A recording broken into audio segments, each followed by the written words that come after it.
The Bootstrap Paradox is one of the most disturbing paradoxes in time travel because it raises a question that has no beginning and no end. What if something exists without ever having been created? The Bootstrap Paradox. Imagine this. A scientist in the year 2125 discovers the blueprint for a revolutionary invention, a time machine. He builds it, travels back to the year 1975, and hands the blueprint to a younger inventor. That inventor then becomes famous for creating the device. But when he grows old, he passes the exact same blueprint forward in time. Decades later, the future scientist finds it once more. No one wrote it. No one invented it. It simply exists in a loop. Always there. Forever passed along. Never born. It forces the mind to lock onto an invisible edge. Who is the original creator? The answer is no one. And that's what makes it horrifying. The object or knowledge becomes unmoored from causality. It has no origin, no source, and no past. It is self-created, like a ghost echoing through time with no heartbeat, like a lie that never needed a speaker. What if a song, a story, or a person's entire legacy is trapped in a loop like that? What if someone gave you an idea that never had an author?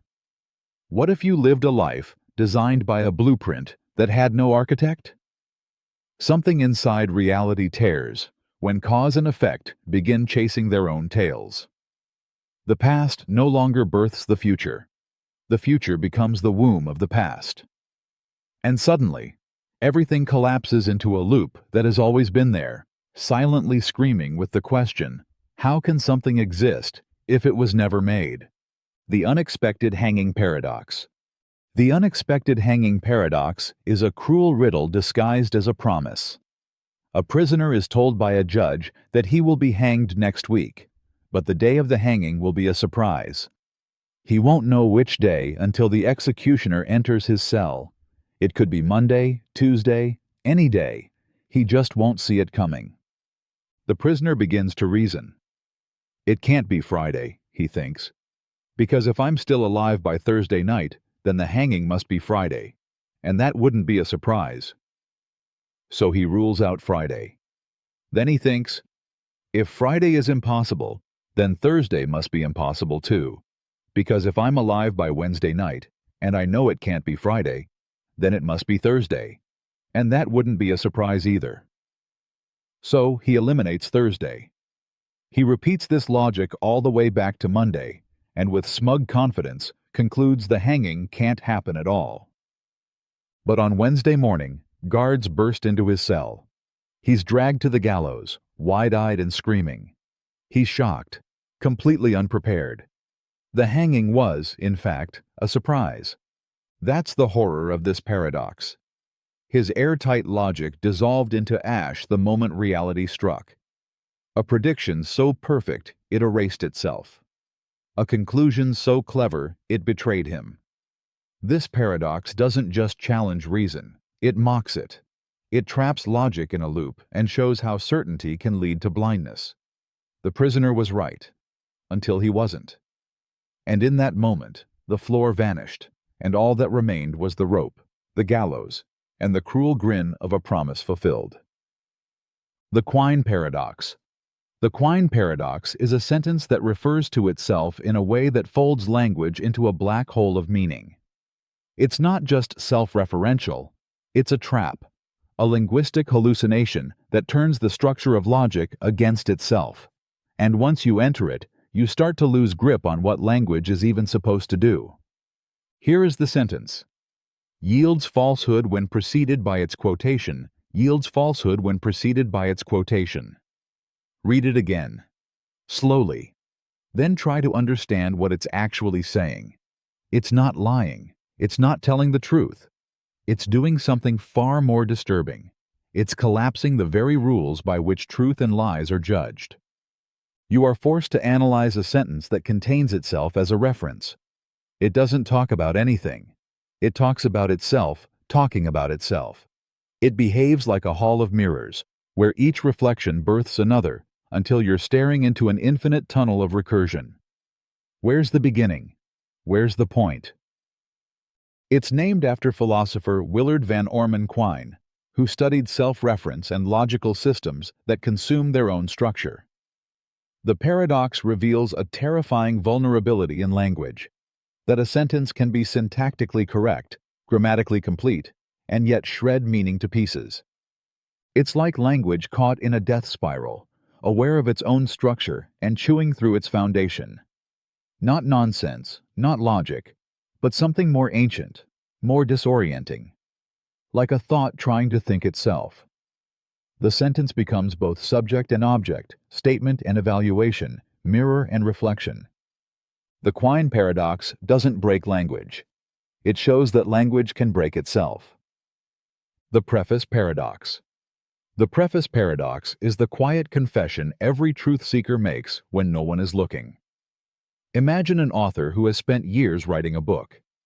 Every chapter is carefully researched, every fact double-checked, every argument crafted with precision. The author believes, with full sincerity, that each individual claim in the book is true. And yet, on the very first page, they write a humble note in the preface. Despite my best efforts, errors may remain. Here lies the paradox. How can someone believe every sentence in a book is true, and simultaneously believe that at least one of them is probably false? This isn't just a writer's humility. It's a war between two types of belief. On one side is the belief in the truth of every individual claim. On the other is the statistical certainty, grounded in human fallibility, that something must be wrong. The author holds both beliefs at once, logically incompatible, psychologically honest, deeply human. It strikes at something darker, our trust in knowledge. If even the most careful thinkers expect themselves to be wrong, what does that say about truth itself?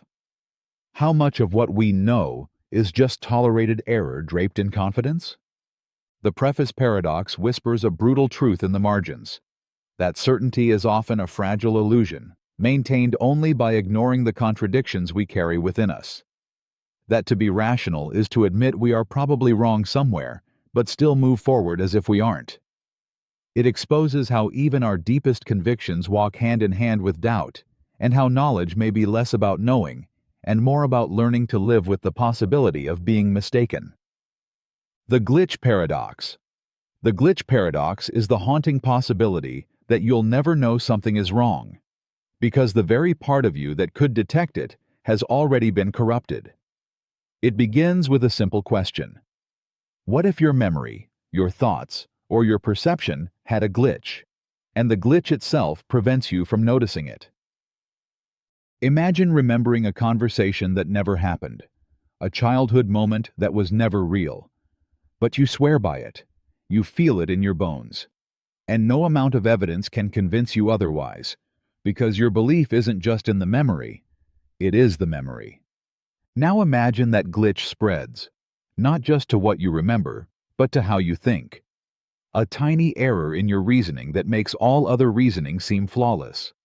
You walk through life confidently, unaware that every step is off by a fraction. But that fraction is enough to lead you miles away from truth. This is the glitch paradox. If your internal systems, your memory, logic, perception, have been compromised, then the tools you'd use to notice the malfunction are the same tools that are malfunctioning. You become a prisoner locked in a cell made of your own thoughts, with no key, no cracks, no way out. Worse, you'd feel normal. You'd feel right. And that's what makes it terrifying. What if the glitch isn't a bug, but your entire reality? What if every belief you hold is built on a small, undetected fracture? And what if that fracture is precisely what keeps you from seeing it? You could be broken and never know. You could be dreaming and never wake up. You could be wrong, forever certain you're right. The Gemini Paradox. The Gemini Paradox is a haunting riddle of identity and perception, where two minds share everything, except experience. Imagine this. In a lab, two identical clones are created. Not just biologically similar, but mentally synchronized down to the last neuron. They are perfect copies. Thoughts, memories, preferences, all identical. They are born in the same instant, staring into the same sterile ceiling lights, breathing the same recycled air. For all purposes, they are one consciousness split into two bodies. But then, something changes. One of them turns their head and sees a red flower in a vase. The other looks away and sees nothing. In that single moment, their experiences diverge, and so does their identity. From that point on, they are no longer the same. Now the question crawls out from the shadows. If everything about them was the same until that flower, then which one was the real person? Is identity determined by memory, by continuity, by awareness? It gets worse. What if one is put into a sensory deprivation tank and the other lives a full life, feeling love, fear, pain, joy? Decades later, both are brought together. The one in the tank believes no time has passed. The other has a lifetime of memories. But genetically and structurally, they are still identical. So, who is you? The Gemini Paradox twists the knife into the illusion of selfhood. It shows that identity might not be fixed. It might be a flicker, a moment, a fragile narrative born from what the eyes see and the hands touch. When two minds start as one, but feel different things, who do they become? Who do they stop being? And if experience alone separates identity, then how real is the self that claims to be you at all? The Sorites Paradox. The Sorites Paradox is the slow death of certainty by 1,000 tiny cuts. It begins with a single grain of sand. Obviously, one grain is not a heap. Add another. Still not a heap. Another. Still not. Keep going. 10, 50, 100. At what point does it become a heap? No one can say. And if removing one grain doesn't destroy a heap, then by that logic, even removing them all shouldn't eliminate it. It's the paradox of vague boundaries, where logic fails to draw the line, and ambiguity swallows clarity whole. What's terrifying is how this doesn't just apply to sand. It applies to everything. At what moment does a child become an adult? When does love become manipulation? When does safety become control? Our lives are filled with transitions so slow, so incremental, we don't even notice them until we've crossed into something else entirely. You don't fall into despair all at once. You slide into it, grain by grain. You don't lose trust in someone overnight. It erodes, quietly, one moment at a time. And by the time you realize what's happened, you're standing in a desert of doubt, wondering where it all went wrong. The Sorites Paradox doesn't break things, it blurs them. It turns black and white into endless gray. It strips words of their meaning and shows that what we call truth is often just a convenience, a fragile agreement to pretend that vague things have sharp edges. But the edges are an illusion. Everything is a gradient. Everything is shifting. And in the end, the heap was never there. It was just grains, and the story we told about them. The Mirror Self Paradox. The Mirror Self Paradox asks a question most overlook. If your reflection mimics your every move, every blink, every breath, then which one is the real you? Stand before a perfect mirror. Raise your right hand. In the reflection, it raises its left. You smile. It smiles. You frown. It frowns. But something feels off, doesn't it? This is not just symmetry. It's inversion. The you in the mirror looks like you, but reversed. And here's where the unease creeps in. If every detail is identical except for orientation, what makes one side reality and the other illusion? Now ask this. What if there were a being born in that reversed dimension, a consciousness behind the glass? It sees you as the reflection. It believes you are trapped. And if you swapped places, everything would feel just as real. So who exactly is doing the looking? This paradox deepens when memory and awareness enter the frame. What if the mirror image knew your thoughts before you acted? What if it hesitated when you didn't? What if, in a glitch of perception, the reflection acted first? Would that break the illusion or reveal one? The mirror self paradox turns everyday normalcy into existential terror. It exposes how fragile the boundary is between self and other, between real and reflected, between observer and observed. You trust the mirror to confirm your existence, but what if it's lying? What if it's watching? What if what you see isn't a reflection at all, but a twin behind glass, waiting to be set free? In that silent symmetry, the question isn't just who am I? It's who is watching whom. The Moravec Paradox. The Moravec Paradox is a brutal reminder that what we think is hard often isn't, and what we take for granted might be the most complex thing in existence. It says that tasks we consider high-level and intellectual, like solving math problems or playing chess, are actually easier for computers than the simplest human instincts, like recognizing a face, walking through a room, or understanding sarcasm. In other words, artificial intelligence can beat a grandmaster, but still struggles to catch a ball. It flips our assumptions upside down. Because while logic, rules, and calculation can be programmed, the things we learned over millions of years of evolution, the instincts wired deep into our nervous system, cannot be coded so easily. Machines struggle where humans don't even try. A baby learns to grasp, balance, smile, and imitate without thinking. A robot needs thousands of lines of code just to pour a glass of water, and even then, it might fail. It forces a terrifying question. What if what makes us truly intelligent isn't our rational mind, but the primal, emotional, deeply embodied parts we barely understand? What if the essence of being human lies in what we can't explain? The Moravec Paradox rips open the myth of superiority we place on intellect. It reveals how disconnected we are from our own complexity. We admire logic because it feels difficult. But the real miracle is that existing as a human being, moment to moment, is infinitely harder than anything we can compute. It's not that machines are becoming more human. It's that humanity is far stranger and far more unreachable than we ever imagined. The Simulation Termination Paradox. The Simulation Termination Paradox is a thought so dangerous it might erase itself. It begins with a single unsettling possibility. What if reality is a simulation?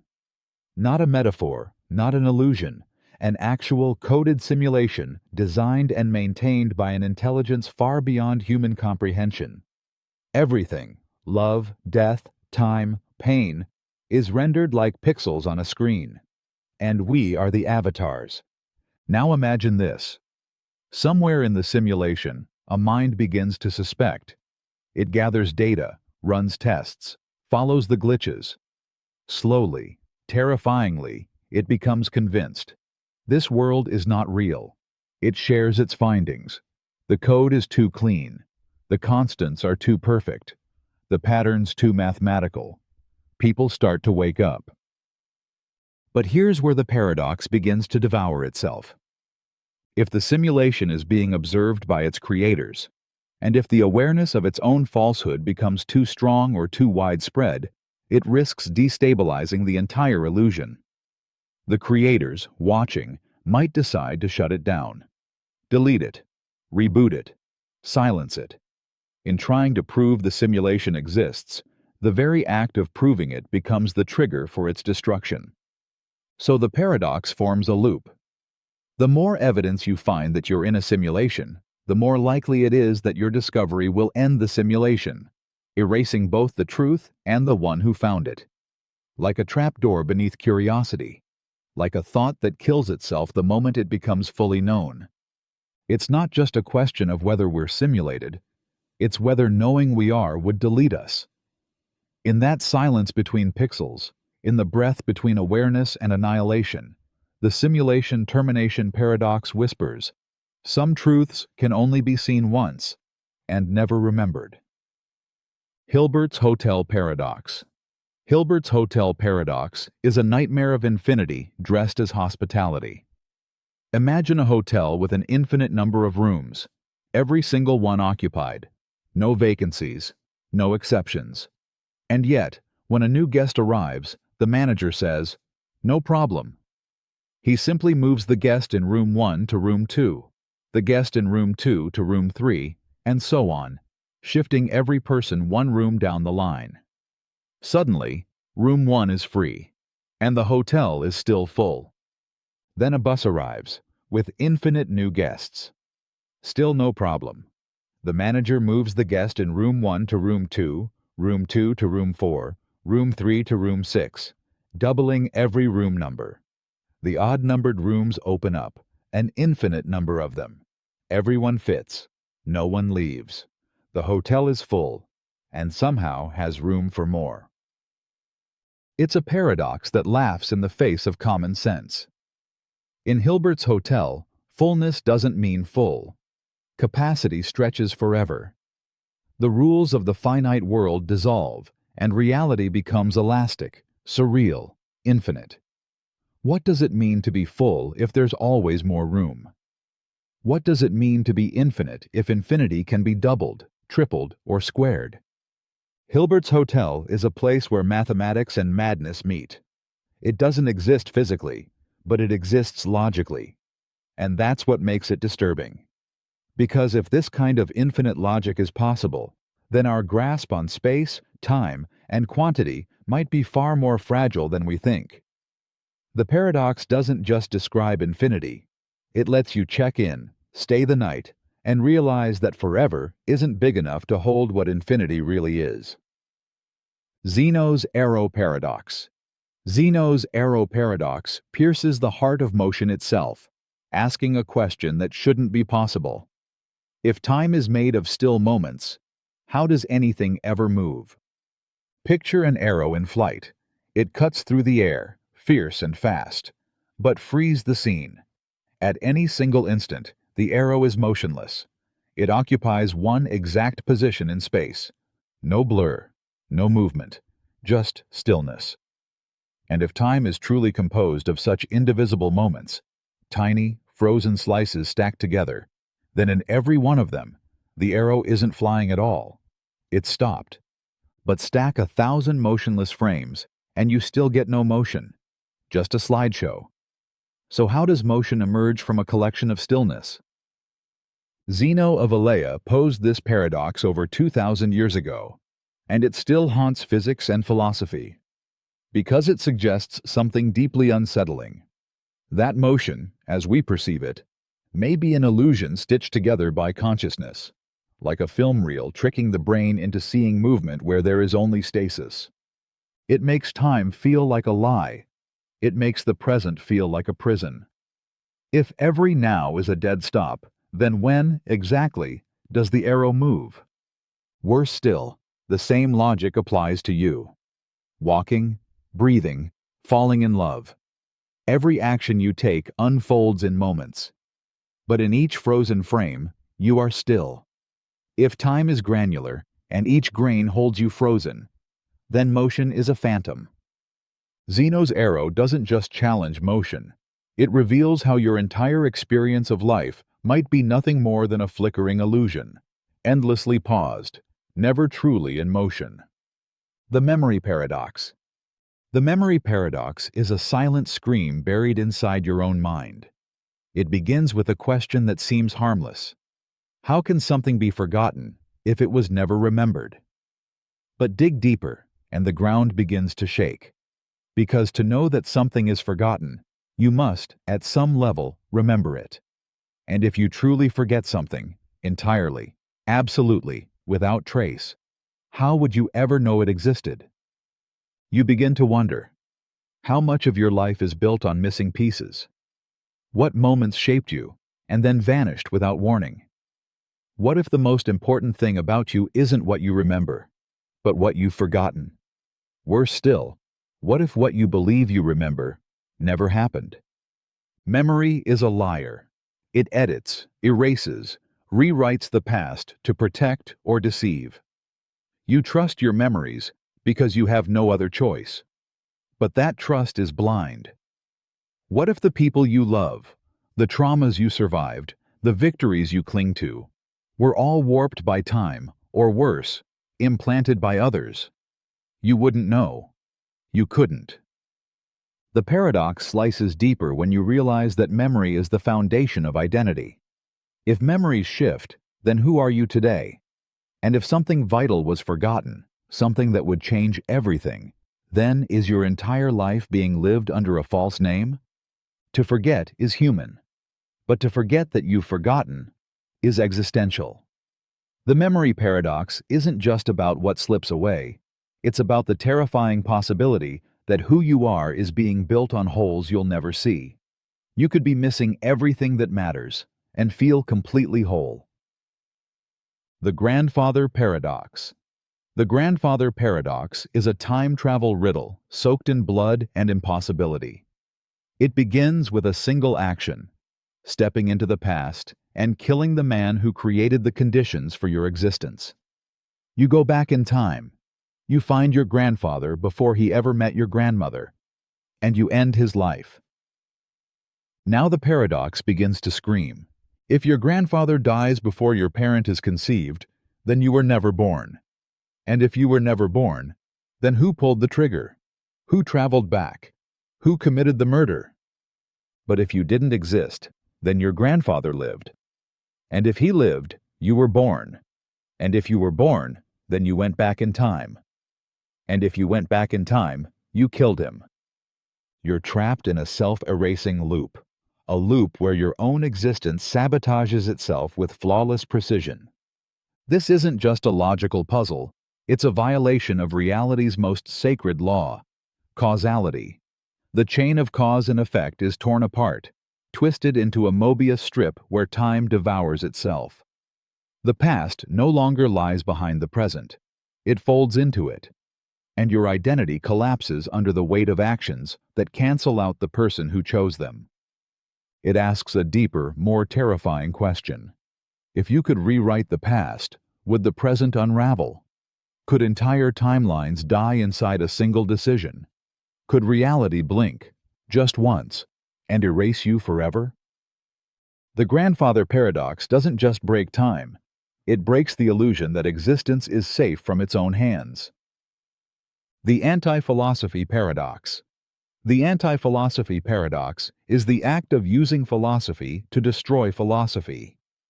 It's the moment a thinker goes so deep into questioning, so sharp in cutting through illusions, that the very blade turns inward and severs the branch they're standing on. It begins when a philosopher claims that nothing can truly be known, that all thought is illusion, that language is meaningless, or that reason is just another mask for power.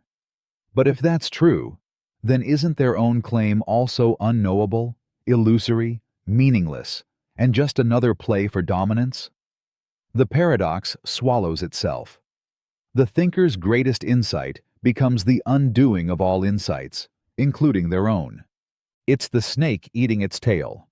The moment where radical skepticism collapses into silence. If every idea is just social construction, or linguistic confusion, or evolutionary noise, then so is the idea that every idea is just that. And suddenly, the floor disappears. The anti-philosophy paradox is not a logical flaw. It's a spiritual crisis. Because it doesn't just question the truth of arguments, it questions the point of making them. It strips away the illusions until there's nothing left. Not even the illusion that illusions can be stripped. This is why the greatest philosophers often sound like madmen, mystics, or prophets at the edge of reason. They didn't get lost. They reached the end. They saw that philosophy, when pursued to its bitter limit, doesn't give answers. It dissolves the one asking.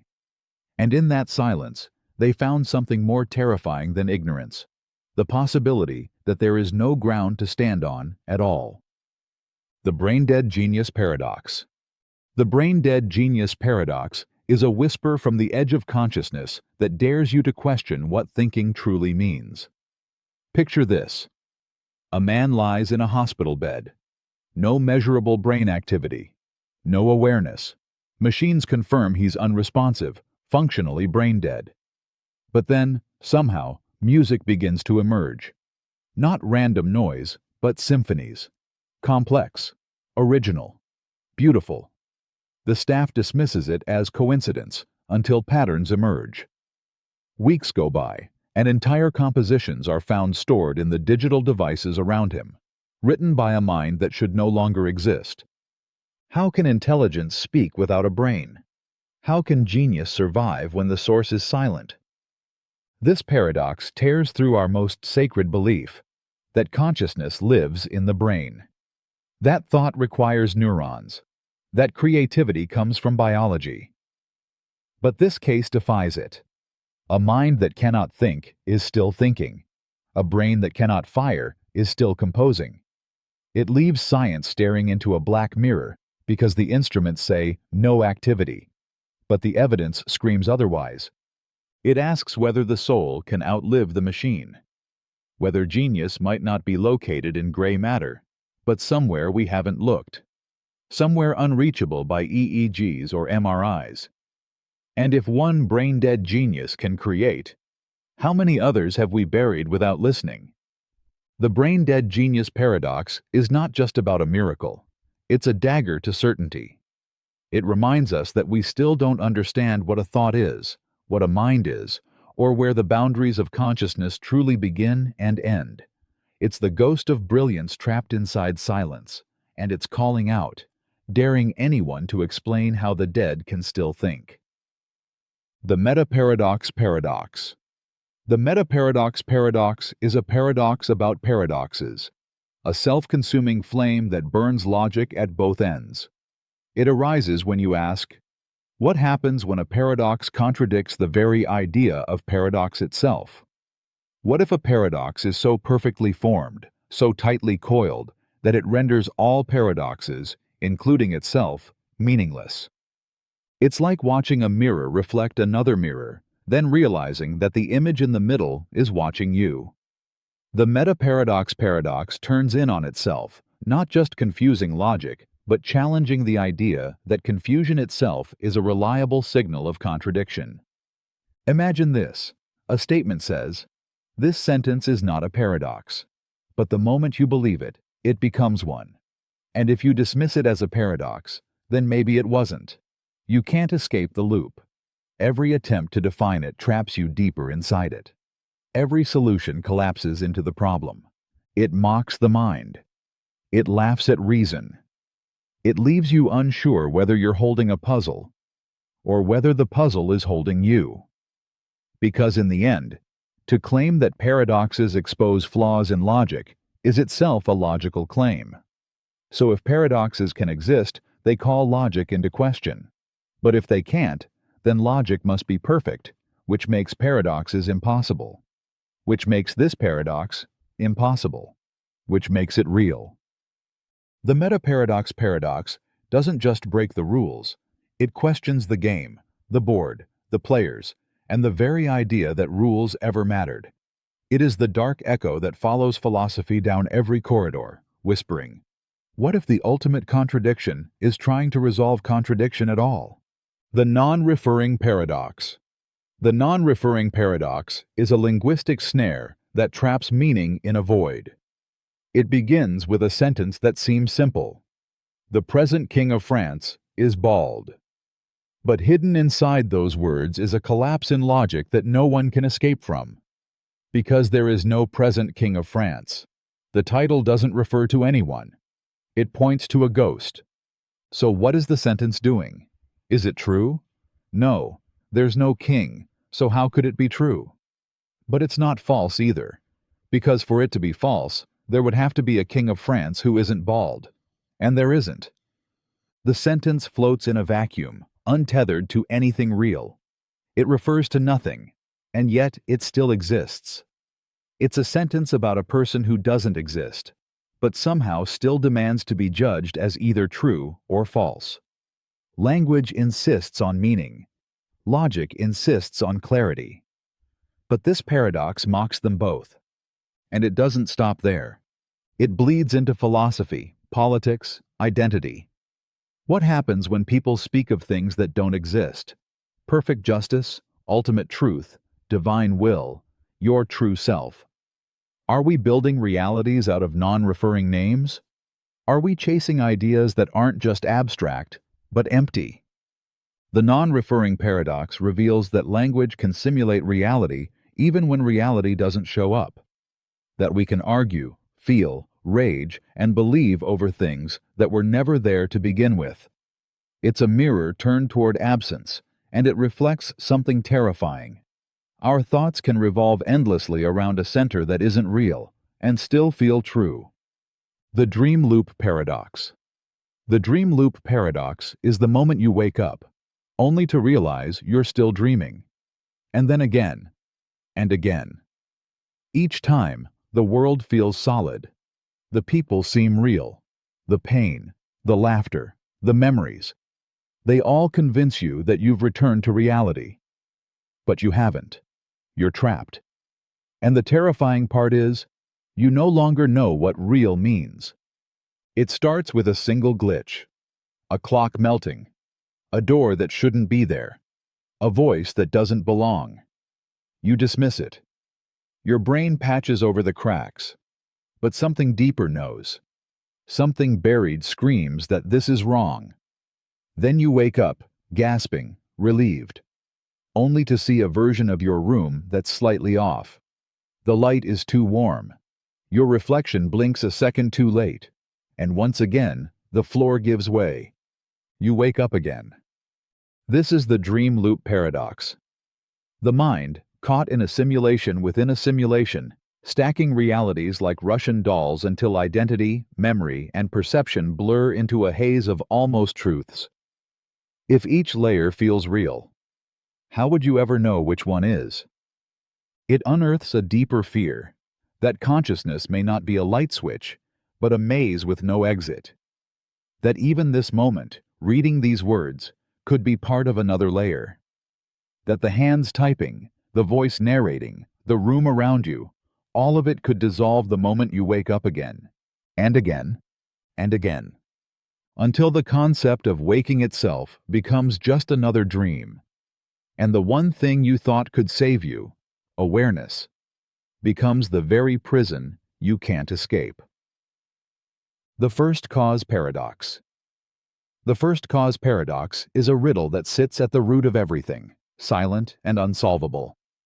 It asks one question that every worldview must confront. What started it all? Every effect has a cause. Every motion comes from something before it. Trace it back. Parents, ancestors, stars, atoms. Keep going. Somewhere, somehow, something had to be first. Something had to begin existence. But then the paradox strikes like a blade. What caused the first cause? If it was caused, then it's not the first. And if it wasn't caused, then how did it come into being? This paradox doesn't just live in cosmology or theology. It tears through reason itself. If the universe began with the Big Bang, what came before the bang? If a God created the universe, what created God? If time had a starting point, what ticked before the first second? The mind strains to reach a beginning it can never grasp. Because beginnings are built from time, and time is part of the problem. The First Cause Paradox poisons comfort. It rips away the idea that explanations can go on forever or neatly stop somewhere. You either end in a mystery or spiral into infinity. Some claim the first cause is eternal. Others say it's uncaused, a brute fact. But every answer feels like a wall dressed up as a doorway. Nothing satisfies, because the question itself is built to haunt. It's the origin of origins. A place where thought collapses into silence. Where reason shivers. And where every belief, science, religion, atheism, must kneel before the one question that cannot be outrun. What caused the very first cause? The Raven Paradox. The Raven Paradox is a quiet explosion buried in the logic of evidence. It begins with a statement so simple it feels obvious. All ravens are black. That's our hypothesis. Now every time we see a black raven, we confirm it. Seems fair. But then comes the twist, the logical razor that slices reality in half. Through the rules of logic, the statement, all ravens are black, is equivalent to all non-black things are not ravens. So when you see a green apple, you're technically observing a non-black non-raven. And according to logic, that confirms your hypothesis too. You didn't see a raven. You didn't see the color black. But somehow, you've collected evidence that all ravens are black by staring at a piece of fruit. It's absurd, but it's valid. That's the paradox. It shatters the illusion that evidence is intuitive or that reason always follows common sense. Because if every non-black non-raven supports your belief, then every object in your house, your shoes, your books, your toothbrush, is somehow part of your scientific confirmation. The universe itself becomes a sea of irrelevant confirmations. It forces you to question what knowledge even is. What counts as proof? How many shadows of truth can you collect before you forget what you were looking for? The Raven Paradox doesn't just twist logic. It exposes its blind spots. It shows how reasoning can lead you to conclusions that feel insane, even if every step was perfectly sound. And in that moment, you begin to understand something terrifying, that truth might not always feel true. The Barber Paradox. The Barber Paradox is a trap disguised as a rule. In a small town, a barber shaves all and only those men who do not shave themselves. So if a man shaves himself, the barber doesn't. If he doesn't shave himself, the barber must. Then the question slices everything in half. Who shaves the barber? If he shaves himself, he violates the rule. He only shaves men who don't shave themselves. But if he doesn't shave himself, then he fits the description of someone the barber must shave. He must, and must not, shave himself. And just like that, logic implodes. It's a paradox that doesn't just twist reasoning, it breaks the system that reasoning depends on. It shows that a perfectly clear rule, when applied to itself, can become impossible. It's not that the rule is unclear, it's that the rule contains a silent poison when it turns inward. The Barber Paradox is more than a word game. It's a warning. That self-reference, systems that refer to themselves, can become unstable. That rules applied to their own structure can cause collapse. And it whispers of deeper nightmares in logic, mathematics, and even consciousness itself. That some questions contain the seeds of their own destruction. That not all problems can be solved, because some answers break the question apart. The Infinite Monkey Paradox. The Infinite Monkey Paradox is a cosmic joke disguised as mathematics. It says that if a monkey hits random keys on a typewriter for an infinite amount of time, it will eventually type the complete works of Shakespeare, every word, every comma, every pause of poetic brilliance, purely by chance. No skill, no thought, just blind chaos producing the pinnacle of human art. It's disturbing not because of the monkey, but because of what it says about creation. It means that given enough time, randomness alone can generate meaning. That infinite nonsense will inevitably form sense. That a sea of gibberish will, by sheer probability, give birth to Hamlet, the Bible, the theory of relativity, and even the story of you. It mocks the idea of genius. It whispers that brilliance is inevitable if you wait long enough. That perhaps nothing we write, build, or imagine is as sacred as we think. Because somewhere, in the endless churn of randomness, it would have happened anyway. But here's the twist. While the probability is technically greater than zero, the time required is so staggeringly massive it slips outside comprehension. Longer than the age of the universe, longer than forever. The monkey would die, the typewriter would rust. And yet, the paradox stands. It tears at the soul. Because it suggests that everything, love, art, science, even meaning, can emerge from pure accident. It asks a brutal question. If randomness can create beauty, then what does that make the creator? A master? Or just the lucky monkey who hit the right keys in the right order, at the right time? The Omnipotence Paradox. The Omnipotence Paradox is a blade buried in the heart of divinity.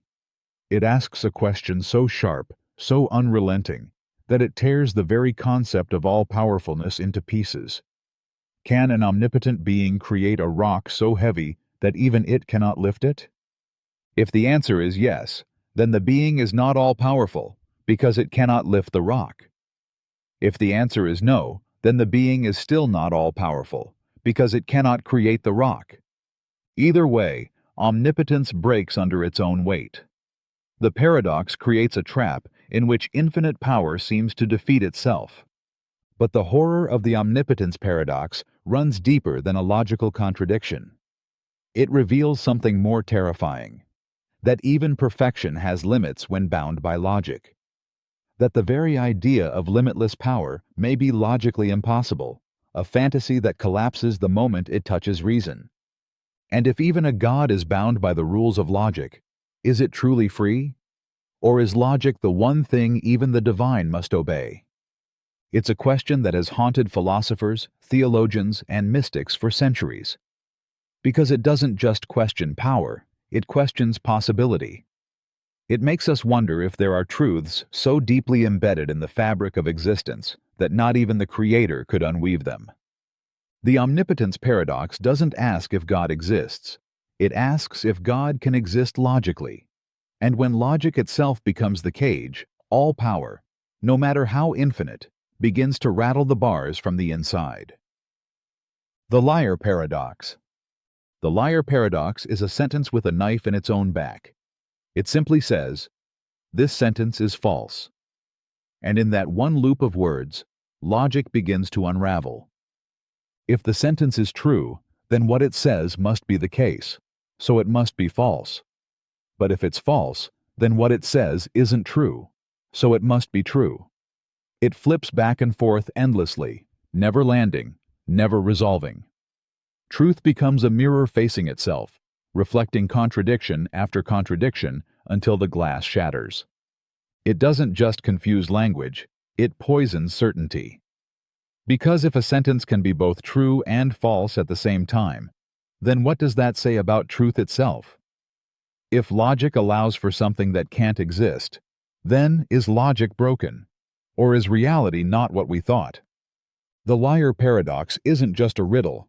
It's a trapdoor in the floorboards of thought.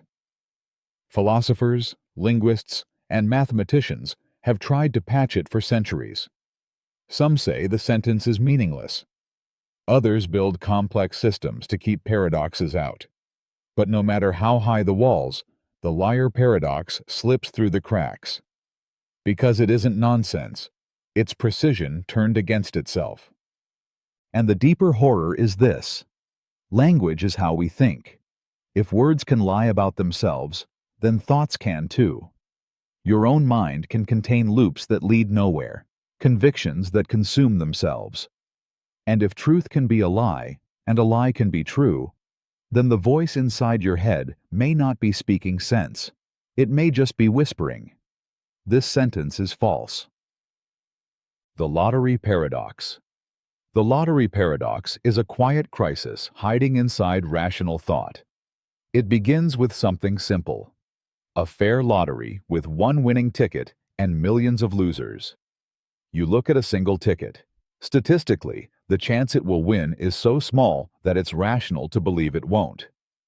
Then you do the same for the next ticket, and the next. Each time, it makes perfect sense to believe that particular ticket will lose. But now you've looked at every ticket, and logically, you've concluded that none of them will win.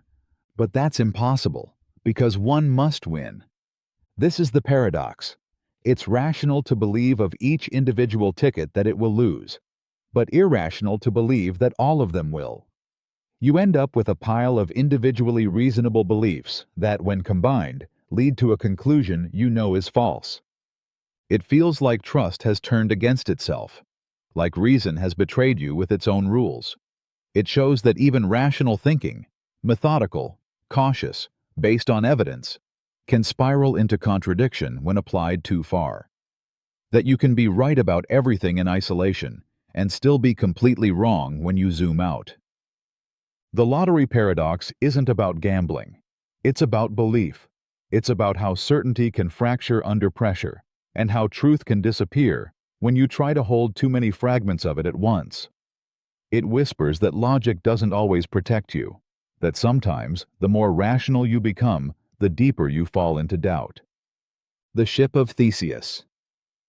The Ship of Theseus is a slow, beautiful disintegration of identity masked as a thought experiment. Imagine a grand wooden ship, weathered by storms, honored in battles, admired through time. Piece by piece, its rotting planks are replaced. One by one, every board is renewed. Years pass. Eventually, not a single part of the original ship remains. And yet it still sails, still bears the same name, still called the Ship of Theseus. But then, someone gathers all the discarded original parts and rebuilds another ship. Now there are two. One is brand new but holds the memory. The other is old but holds the material. Which one is the real ship? This is the paradox. When does something stop being itself? Is identity made of matter or of memory? Is continuity found in parts or in perception? Now apply this to yourself.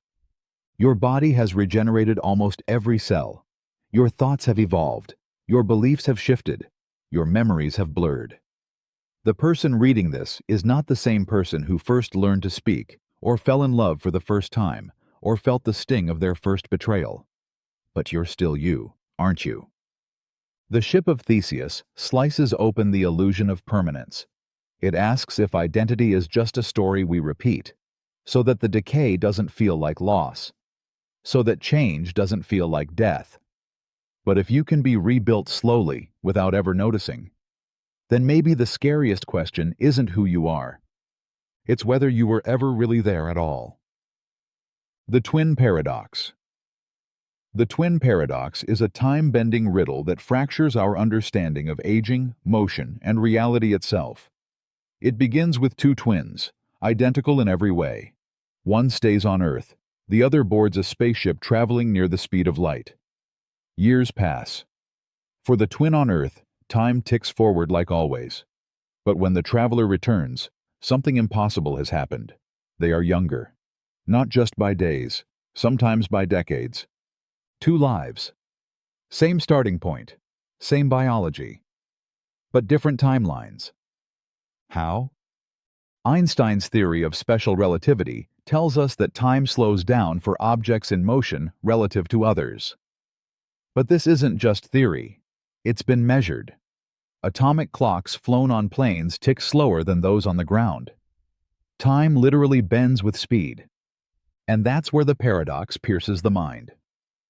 From the traveler's point of view, Earth was the one moving. Shouldn't the Earth twin be younger? But acceleration breaks the symmetry. Only the traveling twin changed direction, felt the force, turned back. And with that shift, time split like glass under pressure. It's not science fiction, it's fact. But the emotional shock remains. Imagine seeing your sibling again, older, grayer, touched by decades you never lived. Imagine missing funerals, births, histories, while you remained almost unchanged. Imagine realizing that time isn't a river, it's a landscape, and motion lets you skip across it. The Twin Paradox isn't just about physics. It's about the horror and wonder of relativity. How time, the one thing we thought was equal for all, can become unrecognizable depending on how fast you run from it. The Arrow of Time. Paradox. The Arrow of Time paradox is a wound stitched into the fabric of existence. It asks, why does time only move forward, when the laws of physics don't care about direction? In the equations that govern the universe, quantum mechanics, relativity, classical physics, there is no preference for past or future. Time can move backward just as easily as forward. The math allows it. The rules permit it. And yet, nothing in reality ever does. You drop a glass, and it shatters. but it never reassembles. You grow older, never younger. A fire burns a house down, but never unburns it. This relentless one-way movement is what we call the arrow of time. But its direction isn't written in the stars. It's carved by entropy. Entropy, the measure of disorder, always increases. The universe slips from order into chaos, from structure into ruin. But entropy itself isn't a force. It's a trend, a tendency, a haunting whisper that says, things fall apart. And yet, if everything is made of particles obeying reversible laws, why don't we ever see a world run in reverse? Why does your reflection only blink after you do, never before? Why does a memory live in the past, but never the future? The arrow of time paradox cracks open something terrifying. That the direction of time, our sense of cause and effect, of before and after, is not a fundamental truth, but a fragile illusion, born from statistical odds and human perception. If those odds shifted, if the illusion fractured, everything we understand about meaning, identity, and consequence would collapse. Because if time can flow backward, then grief could precede love, death could birth life, and every heartbeat might just be echoing in reverse. The Omniscience Paradox. The Omniscience Paradox is a crack in the idea of all-knowingness, a fracture so deep it threatens to swallow the very concept of divine intelligence. It asks, can an omniscient being know something new? And if so, was there a moment it didn't know it? And if not, can it truly be said to know anything at all, if knowledge never arrives, never unfolds, never surprises?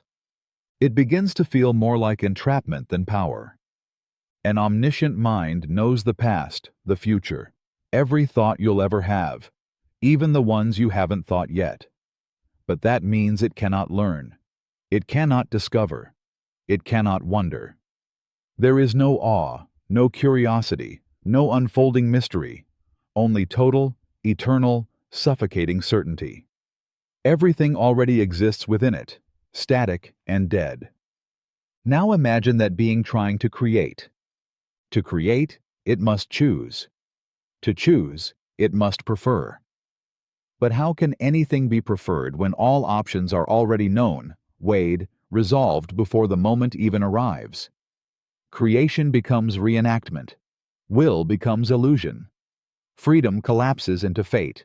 And worse, if the being knows all things, it must also know false things. Lies. Horrors. Every nightmare ever conceived. Does that knowledge live within it too? Does it carry every evil as part of its infinite knowing? The Omniscience Paradox exposes a terrifying dilemma. That perfect knowledge might not be divine. It might be prison. That to know everything is to drown in eternity without ever feeling the present. That what we imagine as infinite wisdom may be a frozen sea, still, vast, and utterly alone. The Identity Paradox. The Identity Paradox is the quiet horror hiding beneath the question, who am I? Because the deeper you look for an answer, the more everything you grasp begins to slip through your fingers. Are you your name? Names can be changed. Are you your face?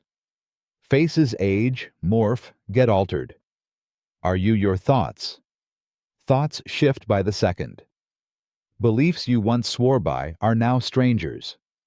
Are you your memories? Then who are you when you forget? Are you your body?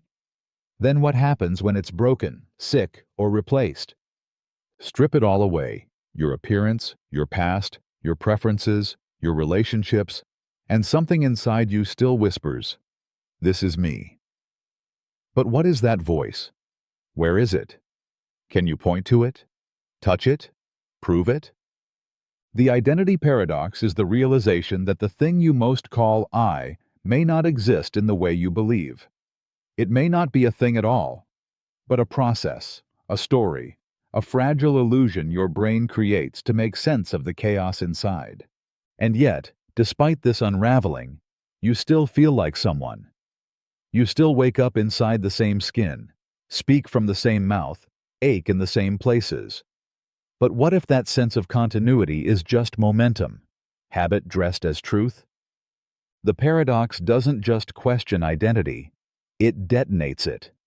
It shows that the self might be a house built on sand, constantly reshaping itself, even as it insists it's the same.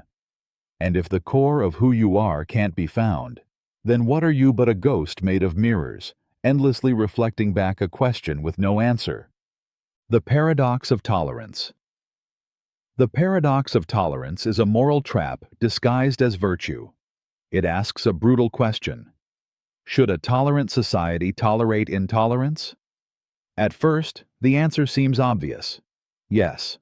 After all, true tolerance means accepting all views, even those we despise. But then the knife turns. What happens when the intolerant grow stronger? When they use that very tolerance as a weapon to dismantle the freedom that allowed them to speak in the first place? Suddenly, tolerance becomes a suicide pact. It's a paradox that forces a choice between principle and survival. If you tolerate those who seek to destroy tolerance, then tolerance dies. But if you silence them, ban their words, reject their place in the dialogue, then you become the very thing you claimed to oppose. The mind fractures.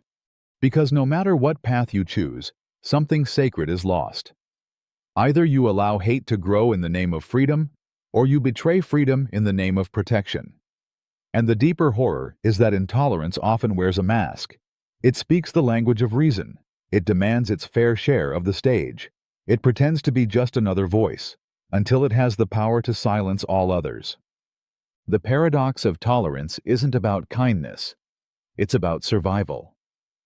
It exposes the terrifying truth that some ideas are not meant to be debated, that some doors, once opened, never close, and that to protect an open society, you may one day be forced to close it, just enough to keep it breathing. The Sleeping Beauty Paradox. The Sleeping Beauty Paradox is a lullaby wrapped in a trap. It begins with a fairy tale setup. Sleeping Beauty is part of an experiment. On Sunday, she's told the rules. A fair coin will be flipped. If it lands heads, she will be awakened only once, on Monday. If it lands tails, she will be awakened twice, on Monday and again on Tuesday. But her memory of the first awakening will be erased. Each time she wakes, she has no memory of how many times she's been awakened before. She opens her eyes in a bed she doesn't recognize, with no way to tell what day it is, or how many times she's been here. She only knows the rules. And now the question is whispered into the room. What is the probability that the coin landed heads? Logic begins to unravel. One side says, the coin was fair, 50-50. Nothing changed that. Another side says, but in the tails scenario, there are two awakenings. So you're twice as likely to wake in a world where the coin landed tails. That makes the probability 1/3 for heads and 2/3 for tails. But which is it? This isn't just a puzzle. It's a fracture in your understanding of knowledge, probability, and identity. Because Sleeping Beauty isn't just unsure of the coin, she's unsure of when she is. She's unsure of who she is in that moment. And if your memory can be erased, if you can be multiplied across time, then even your beliefs become unstable. The paradox haunts you with a deeper question. When uncertainty enters the bloodstream of identity, how do you trust anything, including your own waking mind? The self-defeating statement. The self-defeating statement is a linguistic bomb that destroys itself the moment it is spoken. It's the sentence that bites its own tail, swallows its own truth, and collapses into meaninglessness, while pretending to reveal something profound. The most famous example is chilling in its simplicity. There is no such thing as absolute truth. But if that statement is true, then it must also be false, because it claims something absolutely true about the non-existence of truth. The floor caves in. The logic implodes. Believing the statement requires disbelieving it. It's a mental glitch that traps the listener in a hall of mirrors, where every reflection cancels the next. It doesn't stop with truth. I cannot speak a word of English. Spoken in perfect English. I don't exist. Uttered by someone undeniably present. All generalizations are false. Another generalization. These aren't just contradictions. They are violations of the very conditions that make meaning possible. The danger is deeper than wordplay. Because these statements mimic insight. They sound rebellious, clever, profound.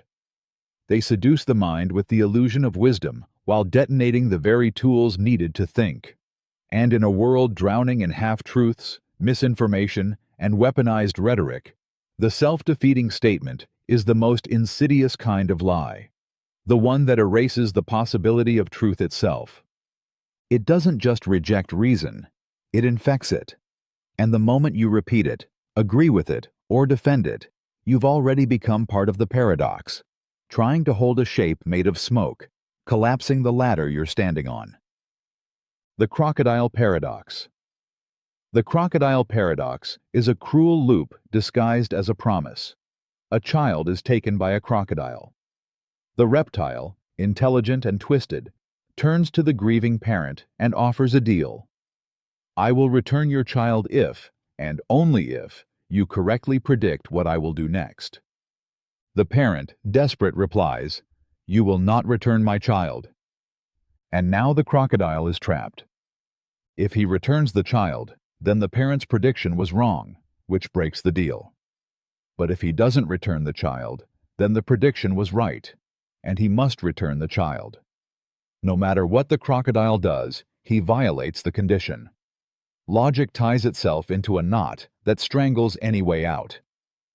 This is the paradox, a scenario where prediction and consequence collapse into contradiction, a riddle where truth defeats itself. And the terror isn't just in the logic, it's in the stakes. A child's life dangles on the blade of semantics. But it doesn't stop there, because once you understand the crocodile paradox, you begin to see it everywhere, in broken promises, in twisted contracts, in systems built on conditions that cannot coexist. It reveals how language can be weaponized, how rules can devour themselves, and how certainty can be a cage rather than a guide. It shows that there are questions that logic can ask, but cannot answer. And in those questions, we find not just confusion, but power. Because the crocodile didn't need to trap the parent. The parent trapped the crocodile. With only a sentence. With only truth. And with truth sharp enough, even monsters can bleed. The Heap Paradox. The Heap Paradox is a slow erosion of meaning disguised as logic. It begins with a single grain of sand. Clearly, not a heap. Add another, still not. Add a third, a fourth, a fifth, still no heap. But if one grain doesn't make a heap, and adding one grain to something that's not a heap doesn't suddenly make it one, then when, if ever, does the heap begin? It seems harmless at first, but then it spreads like a virus to everything else. If one gray hair doesn't make you old, when do you become old? If one kind lie doesn't make you a liar, when does that line get crossed? If one compromise doesn't make you a hypocrite, how many before your integrity collapses? The Heap Paradox cuts through our sense of identity, morality, time, and change. It shows that we don't live by definitions. We live by thresholds. Invisible lines drawn in shifting sand, pretending that categories are solid. But they aren't. They're guesses, comforts, illusions. We build identities on these vague edges. But the paradox reveals the terror beneath.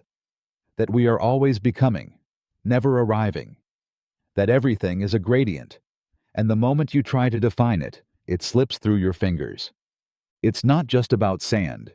It's about how everything in your life changes, so slowly, so silently, that you might never notice until it's already unrecognizable.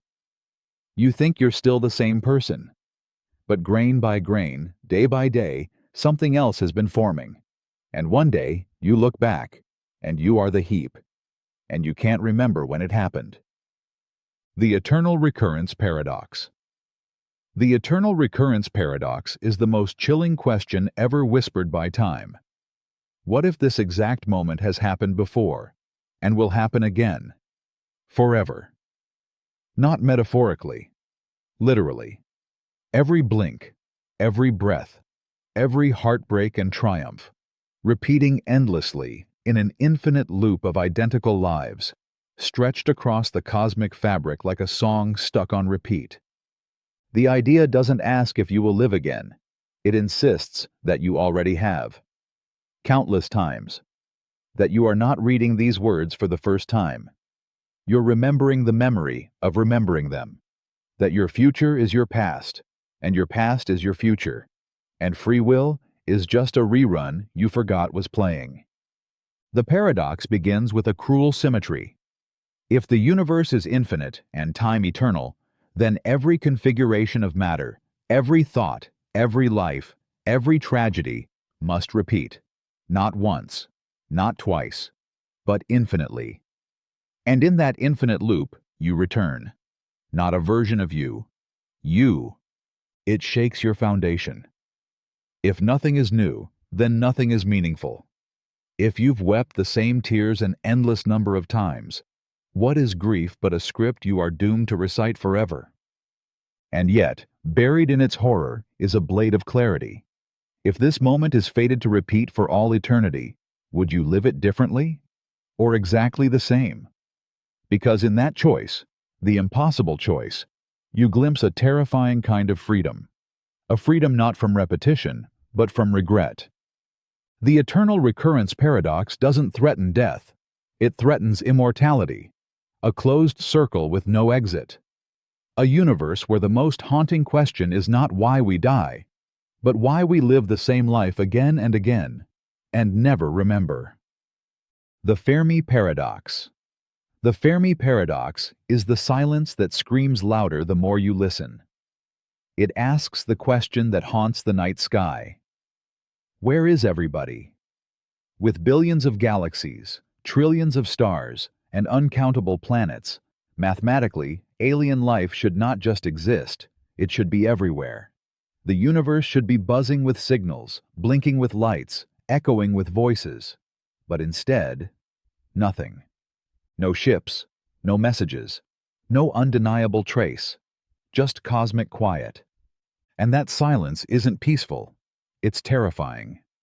Because if intelligent life is common, then something must be stopping it from surviving, spreading, or speaking.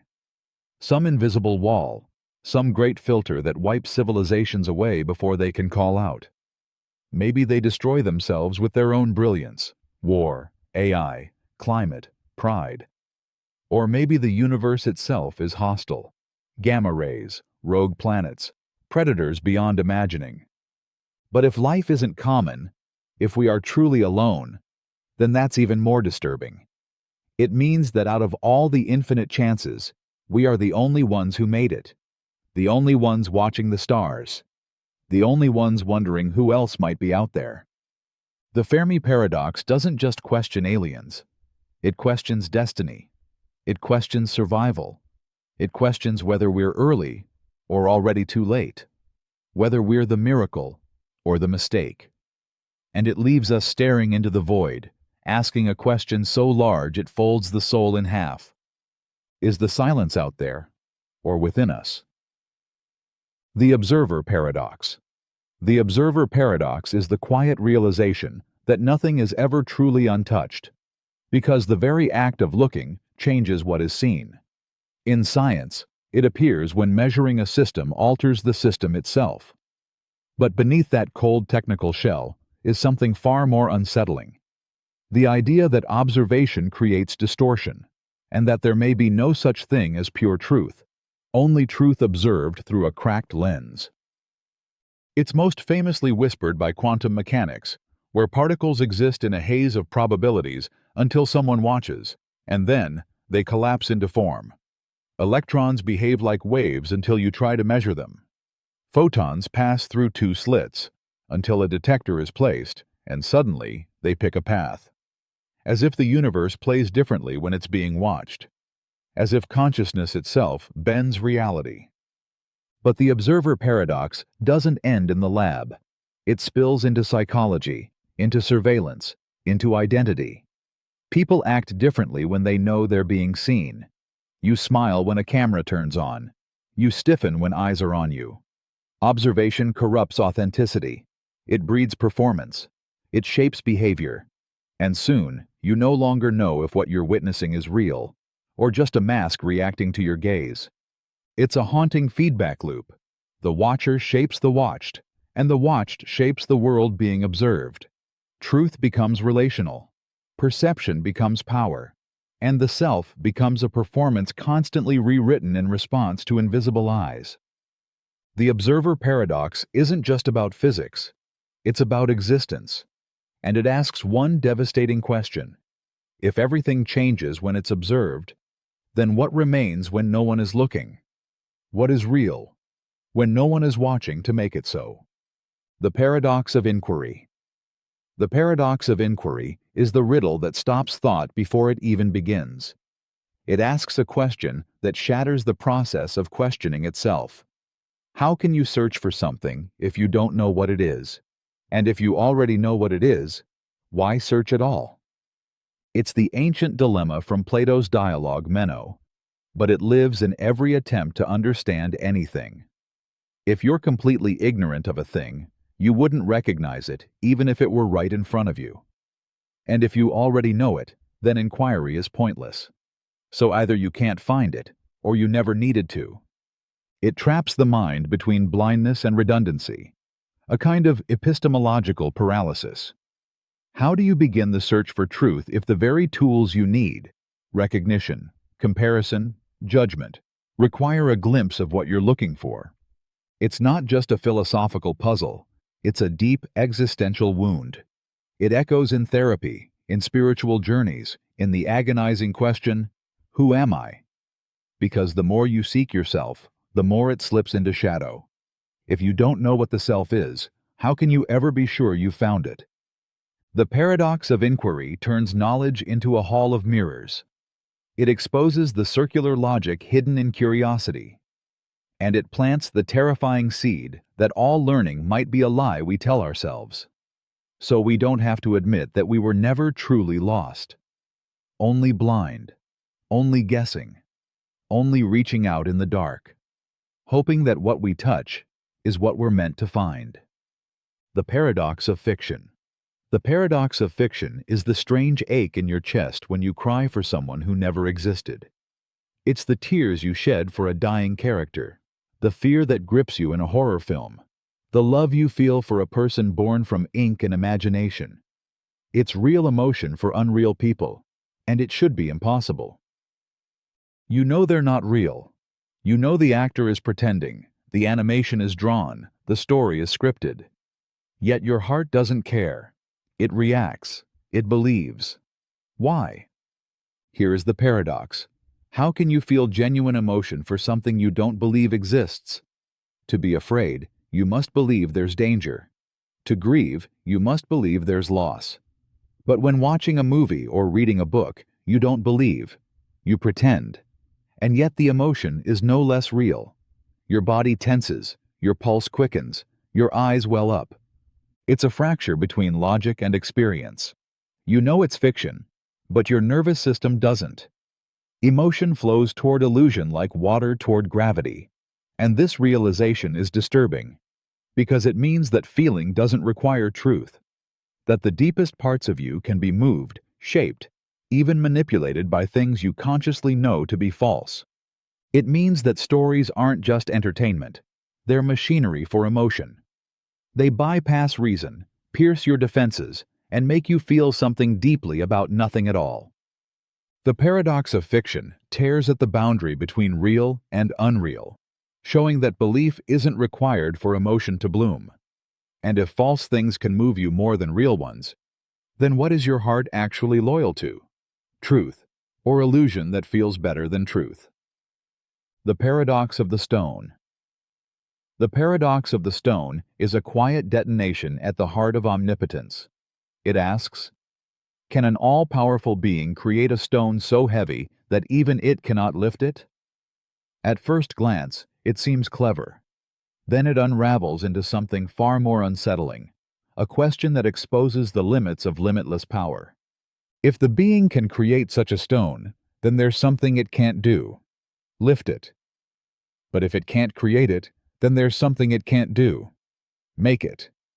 Either way, omnipotence is broken. Power defeats itself. Infinite strength folds into paradox, like a god caught in its own reflection, unable to escape the logic trap it once ruled. This isn't just a riddle. It's a mirror held up to our deepest ideas about divinity, control, and contradiction. Because if an omnipotent being can do anything, does that include creating its own failure? Can it limit itself, deceive itself, or even cease to exist? And if it can't, is it truly omnipotent? The paradox slices into language, revealing that words like all-powerful may not be as whole as they seem. That our definitions of ultimate power collapse under the weight of their own absolutes. That even infinity has edges if you press hard enough. The paradox of the stone is not about rocks. It's about the terrifying fragility of perfection. It whispers that perhaps power, true power, must include the ability to break itself. And if that's the case, then somewhere in the core of every god is a stone, and it's waiting. Achilles and the Tortoise. Achilles and the Tortoise is a paradox that humiliates speed with pure logic. The swiftest warrior of Greek legend races a slow-moving tortoise. To be fair, the tortoise is given a head start. Achilles, confident in his power, begins to run. But by the time he reaches the spot where the tortoise was, the tortoise has moved forward, just a little. Achilles runs again to that new spot, but the tortoise has moved again, and again, and again. No matter how fast Achilles runs, he must always reach where the tortoise was, never where it is. The steps get smaller, the gaps shrink to atoms, but there are always more. Logic says he should never overtake it. That motion itself becomes impossible. That time fractures into an infinite series of unreachable moments. It's absurd. Achilles will pass the tortoise. We know this. We've seen it. Yet the logic holds. And that's what makes it so disturbing. Because if reason can be this flawless and still lead to a lie, then where else is our faith in logic quietly betraying us? The paradox doesn't just challenge motion, it challenges continuity. It says that space can be divided infinitely, that time can fracture forever, that reaching a goal means completing an endless number of steps, each one requiring a sliver of eternity. It shows how the infinite can hide inside the finite. How what seems simple, running a race, becomes a trap when you look too closely. And if something as basic as movement collapses under the weight of thought, then what else in your life is secretly made of contradictions? Maybe the finish line was never real. Maybe the race never ends. The Trolley Problem. The trolley problem is a moral guillotine disguised as a choice. A runaway trolley is hurtling down the tracks. Ahead, 5 people are tied up and helpless. But you're standing beside a lever. If you pull it, the trolley will divert onto another track, where 1 person is tied up instead. 1 decision, 1 movement. Save 5 by killing 1. Or do nothing and let 5 die. It seems simple. Cold math, greater good, minimize loss. But your hands tremble. Because this isn't about numbers, it's about blood, about guilt, about the unbearable weight of choosing who lives and who dies. The moment you touch the lever, you become the executioner. You look into the void between action and inaction, and it stares back. Now twist the scenario. What if the 1 person is your child? What if you could stop the trolley by pushing a stranger off a bridge? What if the 5 are criminals and the 1 is innocent? The logic decays. The variables mutate. Every new version burns away the clean simplicity of ethics and exposes the raw nerves of human fear, bias, and belief. The trolley problem isn't a puzzle. It's a mirror. It doesn't tell you what's right. It tells you who you are when faced with impossible decisions. It rips away moral abstraction and asks, will you intervene? Will you act, knowing the cost? And can you live with the silence afterward? Because no matter what you choose, the trolley keeps coming, and it never forgets. The brain in a vat paradox. The brain in a vat paradox is a question so disturbing it can unravel the foundation of your reality in a single breath. What if everything you see, hear, touch, and believe is a lie? Because you're not even in the world at all?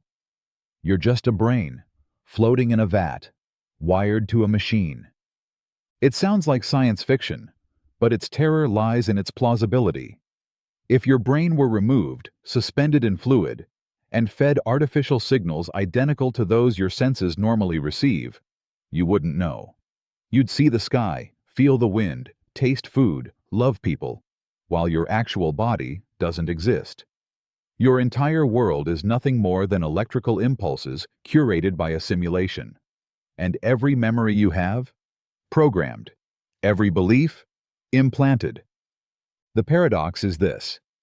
If you were a brain in a vat, how would you ever prove that you weren't? Any test you could run would be part of the simulation. Any doubt you feel could be part of the programming. Even questioning the illusion might be built into the illusion itself. Truth becomes unreachable. Certainty becomes a myth. And the ground beneath your feet begins to feel like vapor. It's not just a philosophical riddle, it's an existential collapse. Because if your senses can be perfectly deceived, then how do you know this life is real? The people you love, the purpose you pursue, the pain you endure. What if it's all wires, algorithms, and dreams injected into a lonely mind locked in darkness? And worst of all, what if the reason you haven't woken up is because you don't want to? The time loop paradox. The time loop paradox is the terrifying possibility that cause and effect can collapse into each other, trapping you in a cycle where time folds in on itself like a snake devouring its own tail. It begins when a future action creates its own past. A man receives a blueprint for a time machine from an older version of himself. He builds it. Years later, he travels back and gives the blueprint to his younger self. The loop closes. But here's the problem. Where did the blueprint come from? It wasn't invented. It wasn't discovered. It was passed along in a closed circle with no origin. Like a ghost object born out of nowhere. Like knowledge bootstrapped out of pure recursion. The paradox doesn't just bend time, it annihilates beginnings. If a cause creates its own cause, then time is no longer a line. It's a prison. Every event depends on itself. Every loop is self-sustaining. And if you're caught inside, there's no before, no after. Only the endless now, repeating with surgical precision, forever. But the horror deepens when you realize, if you try to break the loop, you might be the very reason it formed. Your rebellion becomes the trigger. Your escape becomes the key that locks the door. The time loop paradox forces one devastating question. What if free will is just the illusion of motion inside a spiral you can never leave? What if the choices you think you're making have already happened, will always happen, and are the reason you keep waking up in the same moment again? Not because time forgot you, but because time is using you to remember itself. The lottery ticket paradox. The lottery ticket paradox is the strange conflict between reason and reality, belief and probability. Imagine holding a ticket in a massive lottery. The odds of winning are astronomically small, millions to 1. So small, in fact, that it seems entirely rational to believe your ticket will not win. Every single person thinks this. Every person is statistically justified. But someone will win. And that's where the paradox begins. Because if you believe of each ticket that it won't win, if you rationally conclude every single one is a loser, then you're forced to believe that no ticket will win, which contradicts the rules of the game. One of them must win. So how can it be reasonable to believe each ticket is a loser, if you know for certain that one is a winner? It's a paradox that quietly shatters your sense of certainty. It exposes how logic, when applied to individuals, can betray the truth of the whole. It reveals that perfectly rational beliefs can still be collectively impossible, that you can be right about every part and still wrong about the system. But it also stabs deeper into how you live. How many things do you dismiss, not because they're impossible, but because they're improbable? How many dreams? How many people? How many versions of yourself? The lottery ticket paradox shows that reason alone isn't always enough, that some truths live in the tension between logic and chance, and that even when something seems like a guaranteed failure, it might just be the one impossible thing that happens anyway. Newcomb's Paradox. Newcomb's Paradox is a psychological chess match against a godlike predictor who already knows your move. You're presented with two boxes. Box A is transparent and contains $1,000. Box B is opaque. You can't see inside, but you're told it either contains $1,000 or nothing. You have two options. Take both boxes, or take only box B. Here's the catch. The game was set up by a being, call it a superintelligence, an oracle, a perfect predictor, that has already looked into your mind. If it predicted you would take only box B, it filled it with $1,000. If it predicted you'd take both, it left box B empty. Its predictions have never been wrong. So now you stand frozen. If the prediction was already made, then the money is already there, or not. Taking both boxes can't change the past. You might as well grab the extra $1,000. But wait, if the predictor is that accurate, then your very choice is part of what it saw. If you choose both, it almost certainly predicted that, which means box B is empty. So the only way to win big is to walk away from the visible money and take the leap of faith. It's a war between two instincts, logical dominance versus trust in a power that already knows you. Rational greed versus strategic surrender. Newcomb's Paradox doesn't just question free will. It shreds your belief in causality. It dares you to ask, are your choices independent, or are they echoes of something that's already been seen, already decided? And if the future can shape the past, then what does it mean to choose anything at all? The Doppelgänger Paradox. The Doppelgänger Paradox is the shiver that runs down your spine when you realize someone, somewhere, might be living your life. Not metaphorically, literally. Every scar, every thought, every secret, identical. An exact copy of you, down to the breath. Not a twin, not a look-alike, a perfect version. Now ask yourself, if that being exists, is it you? Or are you just one version of something that could be many? This paradox begins with the possibility that in an infinite universe, or a multiverse with endless branching timelines, every configuration of atoms must eventually repeat. Given enough space, enough time, the chaotic shuffling of matter will recreate you. Same memories, same mistakes, same dreams, everything. Down to this very moment, reading these very words. So who is the original? You begin to feel the identity slip.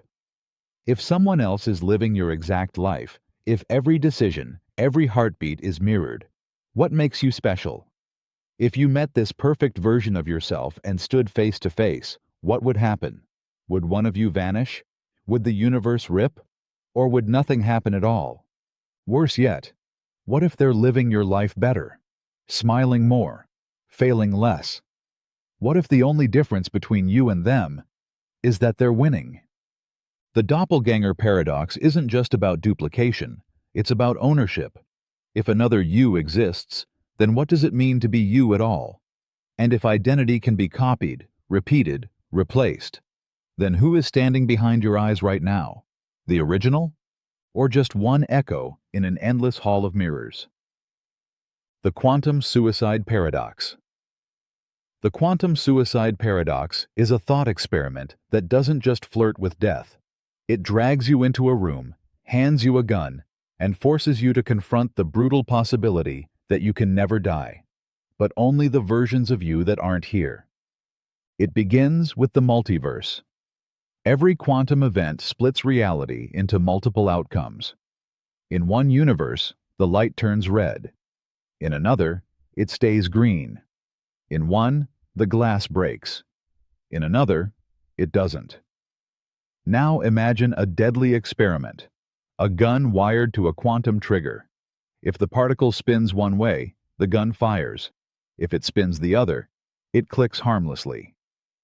50-50, life or death. You sit in the chair, you pull the trigger. In most universes, you die. But in one, you live. And in that universe, the only one you'll ever experience, you always survive. You pull the trigger again, and again, and again. Each time, reality splits, and every time, the only version of consciousness that continues, the one reading this, is the one where the gun never goes off. That's the paradox. From your perspective, you are immortal. Death never arrives. Everyone around you ages, decays, disappears. But you go on, locked in a quantum corridor of endless survival. Not because you're lucky, but because the unlucky you is no longer around to notice. It's a terrifying kind of eternity, lonely, dark, and soaked in probability. Not heaven, not hell, just the cold logic of quantum mechanics refusing to let you go. And the most disturbing question isn't whether it's real, it's whether it's already happening, right now. The Tristram Shandy Paradox. The Tristram Shandy Paradox is a slow-motion tragedy disguised as a joke. It comes from a fictional writer, Tristram Shandy, who decides to write his autobiography. But there's a catch. He writes so slowly that it takes him 1 full year to describe a single day of his life. Now imagine he lives forever. Infinite time. Infinite pages. Surely he can finish the story eventually. But here's the paradox.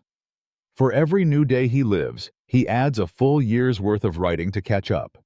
He's always falling behind, always one day further from completion.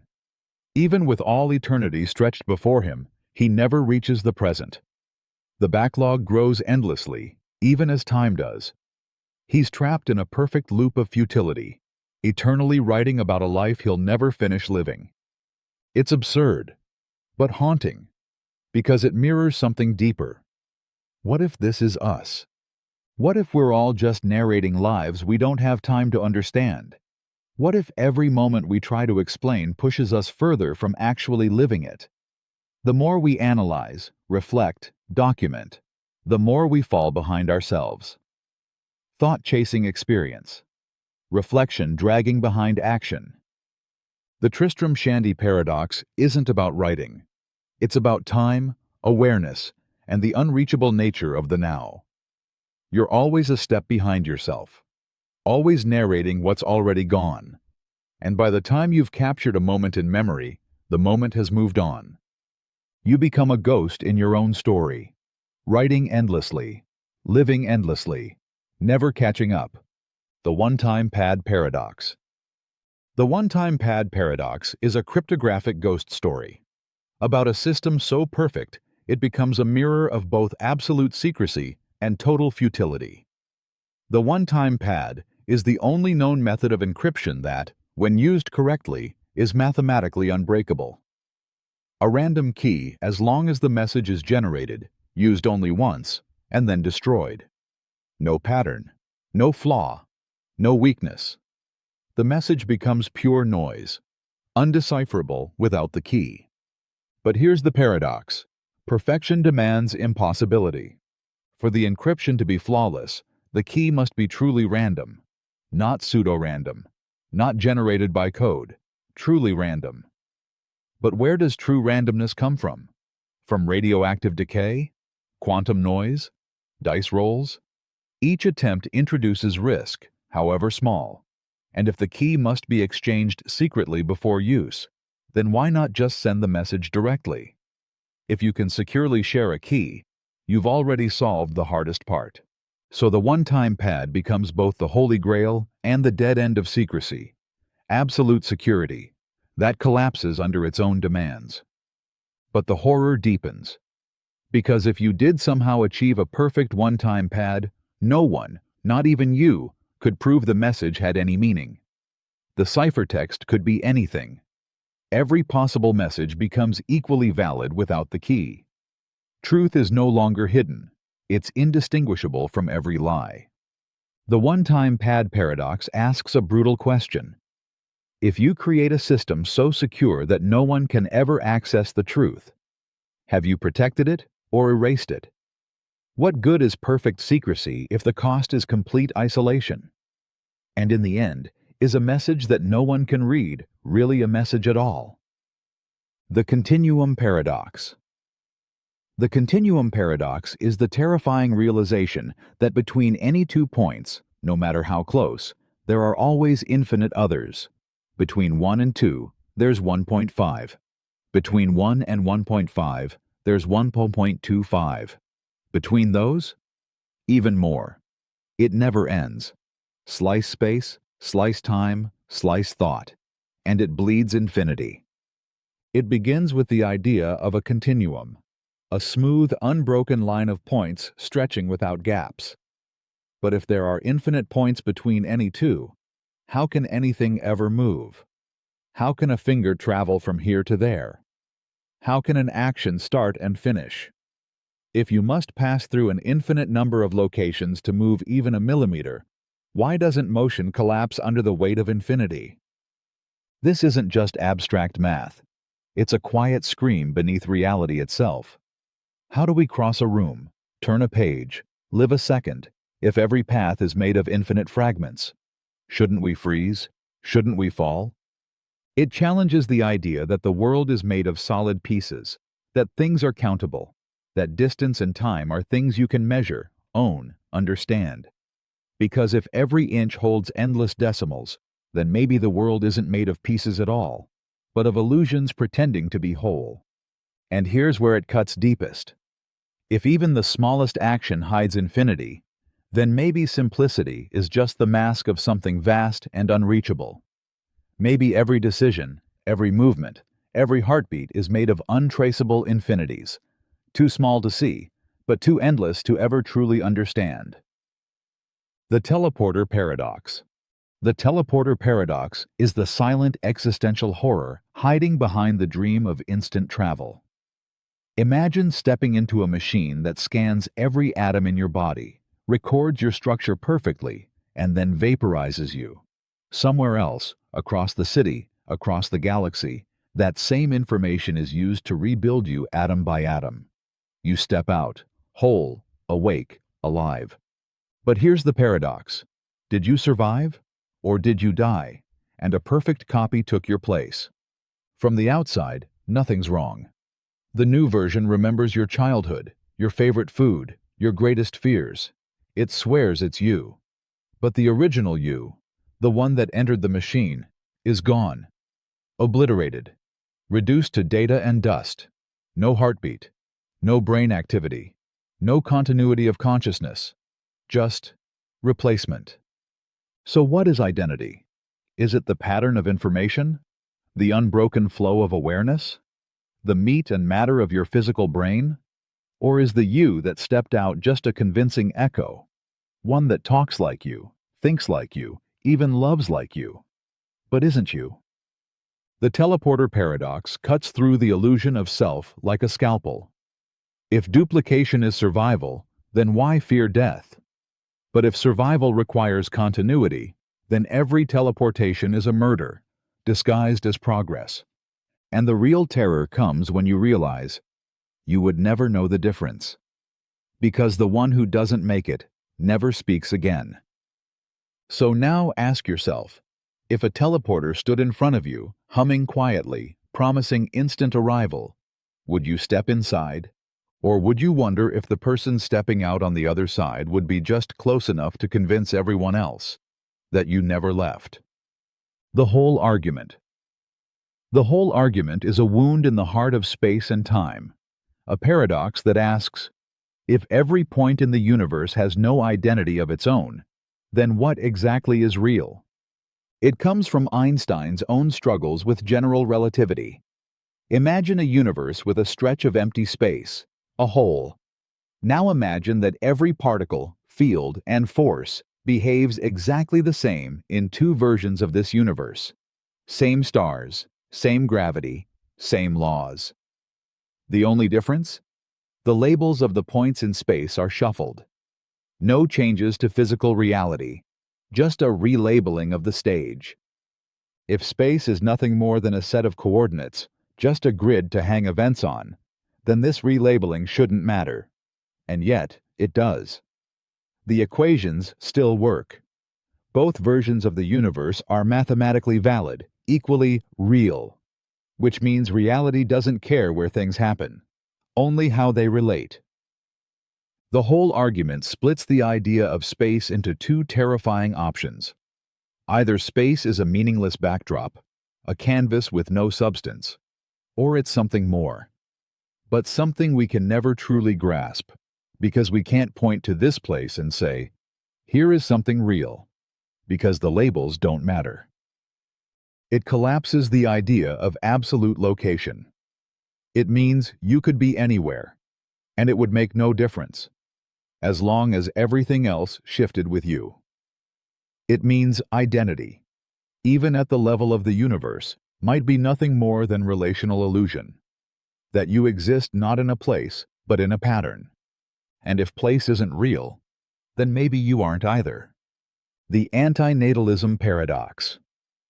The Antinatalism Paradox is the philosophical scream hidden behind the act of birth, the idea that bringing someone into existence may be the worst harm you can ever commit, even when done out of love. At its core is a brutal claim.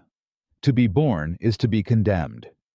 Every human life, no matter how joyful, is inevitably laced with suffering, pain, fear, betrayal, aging, death. And the paradox cuts even deeper when it points out, before birth, no one is harmed by non-existence. There is no one missing life, no one suffering from the absence of being. But once born, a person can suffer intensely, and they never consented to that risk. The paradox explodes in silence. If life contains inevitable pain, and if non-existence contains no suffering, then is it morally wrong to create life at all? It's not a question of suicide, it's a question of creation. The child you raise with warmth and care might live a beautiful life, or they might drown in despair. Either way, the choice was never theirs. The potential for suffering is irreversible, permanent, unchosen. And yet, we keep going. We call it love. We call it purpose. We call it hope. But antinatalism stares through all of that and asks, are we creating life for them or for ourselves? Is birth a gift or a gamble? The antinatalism paradox is the kind of thought that sits quietly in the back of your mind, whispering through lullabies and hospital rooms. What if the kindest thing you can do for someone is never to bring them here at all? The Predestination Paradox. The Predestination Paradox is the moment fate folds in on itself, and time becomes its own author. It begins with a time traveler who journeys to the past to prevent a terrible event. They intervene, they fight, they sacrifice, only to discover that their very actions are what caused the event in the first place. In trying to stop the future, they create it. Imagine a man who goes back in time to stop a mysterious fire from destroying a city. He searches for the arsonist, uncovers clues, stumbles through chaos, and in the process, knocks over a lantern that sets the blaze. The tragedy he came to prevent is the one he unknowingly caused. This is the Predestination Paradox, the loop where cause and effect eat each other alive, where the future is shaped by the past, but the past was only shaped by the future. There is no beginning, no origin, just a closed circle of inevitability. It doesn't just trap events, it traps choice. Because if your actions are already part of what must happen, then are you choosing them, or merely fulfilling a script written by time itself? Free will becomes theater. Destiny becomes self-fulfilling, and the more you struggle to escape your fate, the more tightly it wraps around you. It's a paradox that rewrites how time is supposed to work. It doesn't flow like a river, it spirals like a snake biting its tail.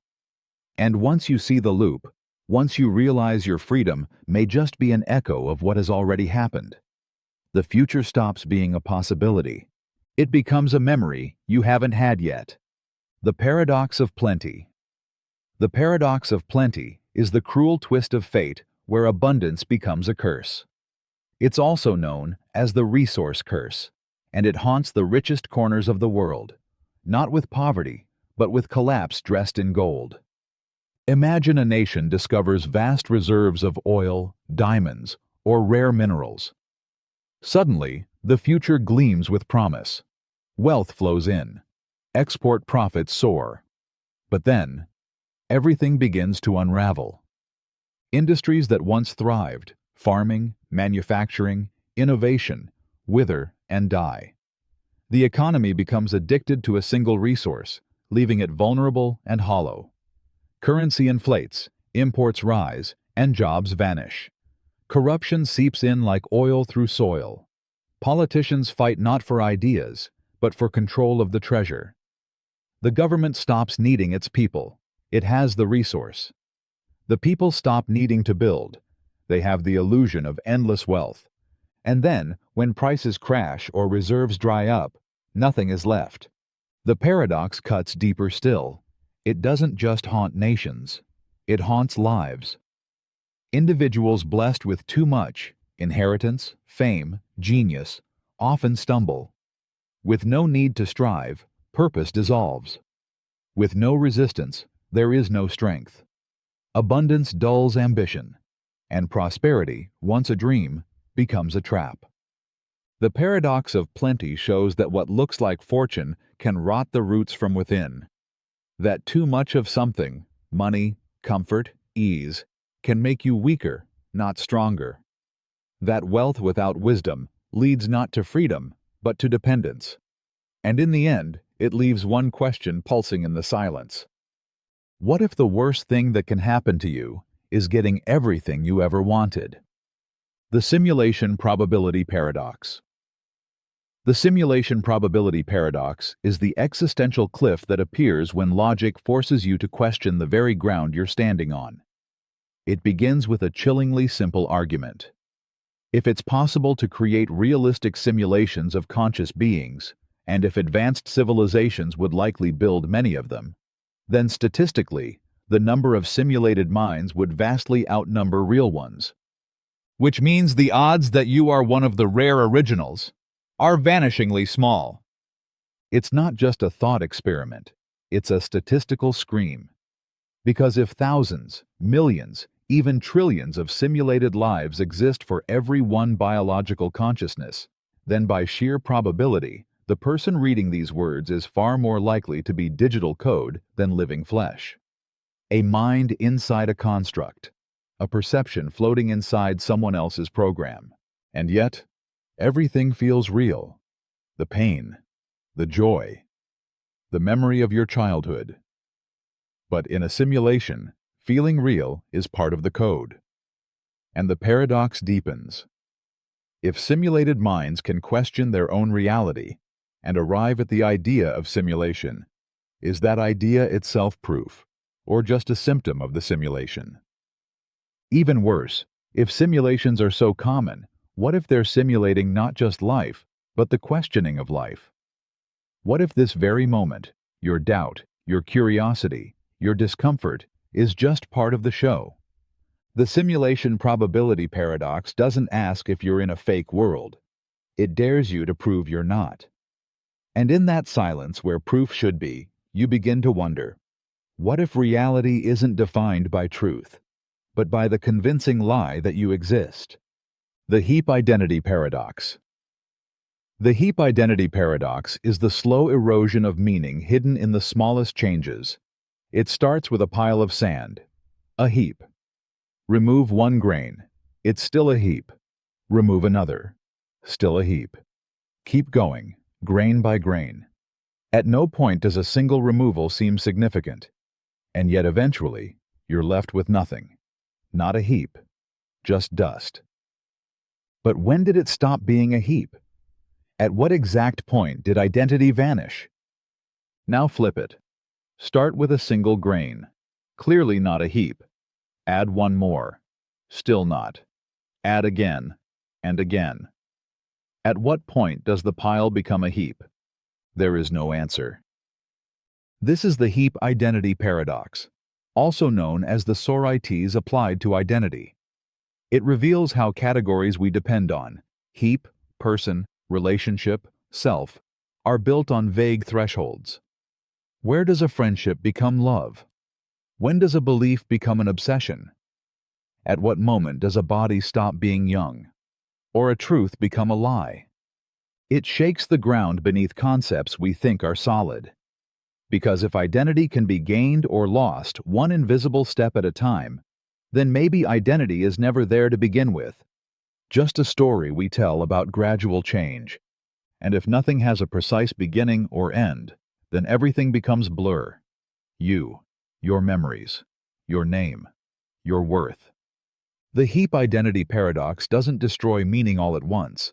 It starves it grain by grain, until what was once whole still looks familiar, but is no longer itself. And neither, perhaps, are you. The reverse ontological argument.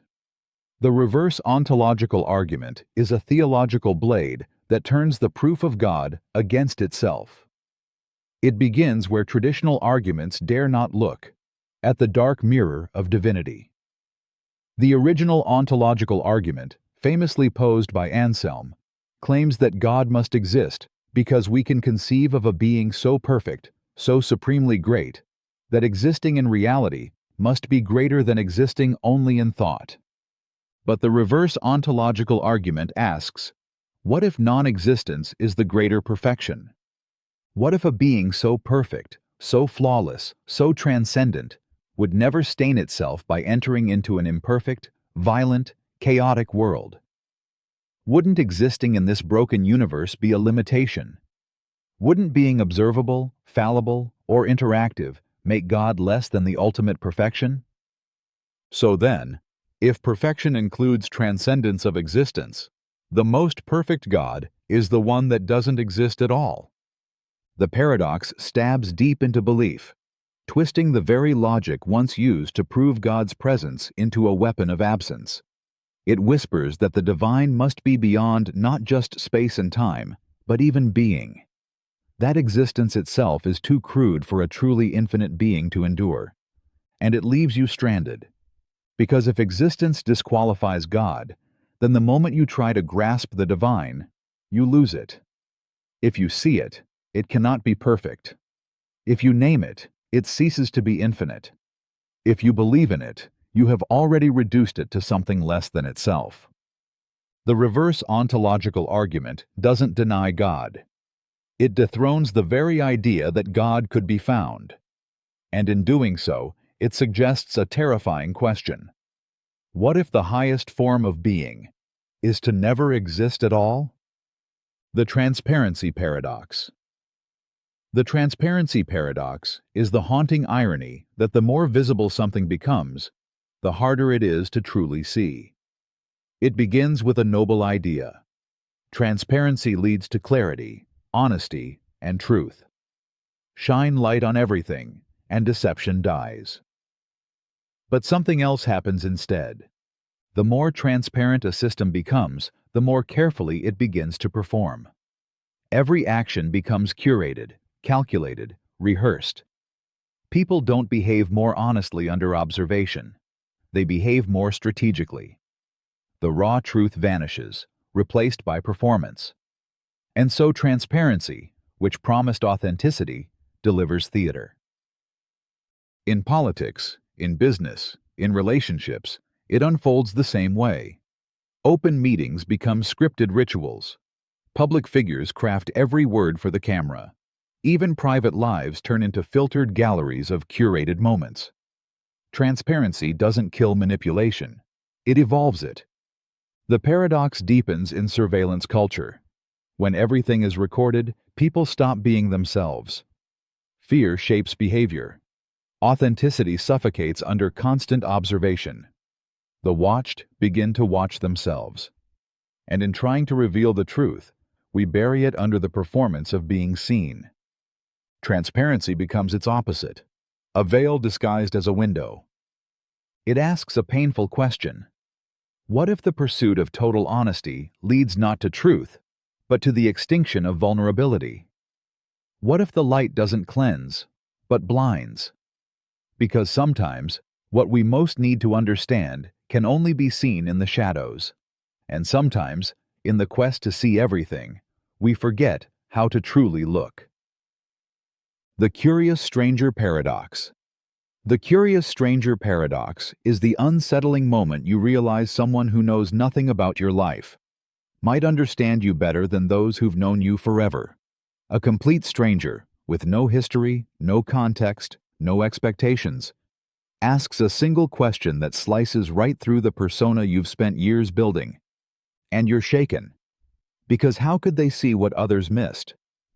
This is the paradox. Intimacy blinds, while distance reveals. Those closest to you see a version of you that's layered with shared memories, roles, and emotional debris. You are the child, the spouse, the employee, the friend, the one who laughs a certain way, avoids certain topics, reacts in predictable patterns. They see your story through the filter of who you've been. But the stranger?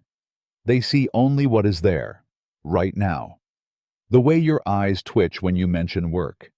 The tremble in your voice when you say you're fine. The silence after a certain name. They have no past to compare you to, so they notice the truth in the present. The Curious Stranger Paradox forces a brutal question. Do the people who love you know you, or just a version of you they've grown comfortable with? And if a stranger can pierce your soul with a single, unfiltered observation, what does that say about how hidden you've become? It's a paradox that makes you question not just your relationships, but your identity itself. Because if someone you just met can see you more clearly than those who've walked beside you for years, maybe you're not as known as you think.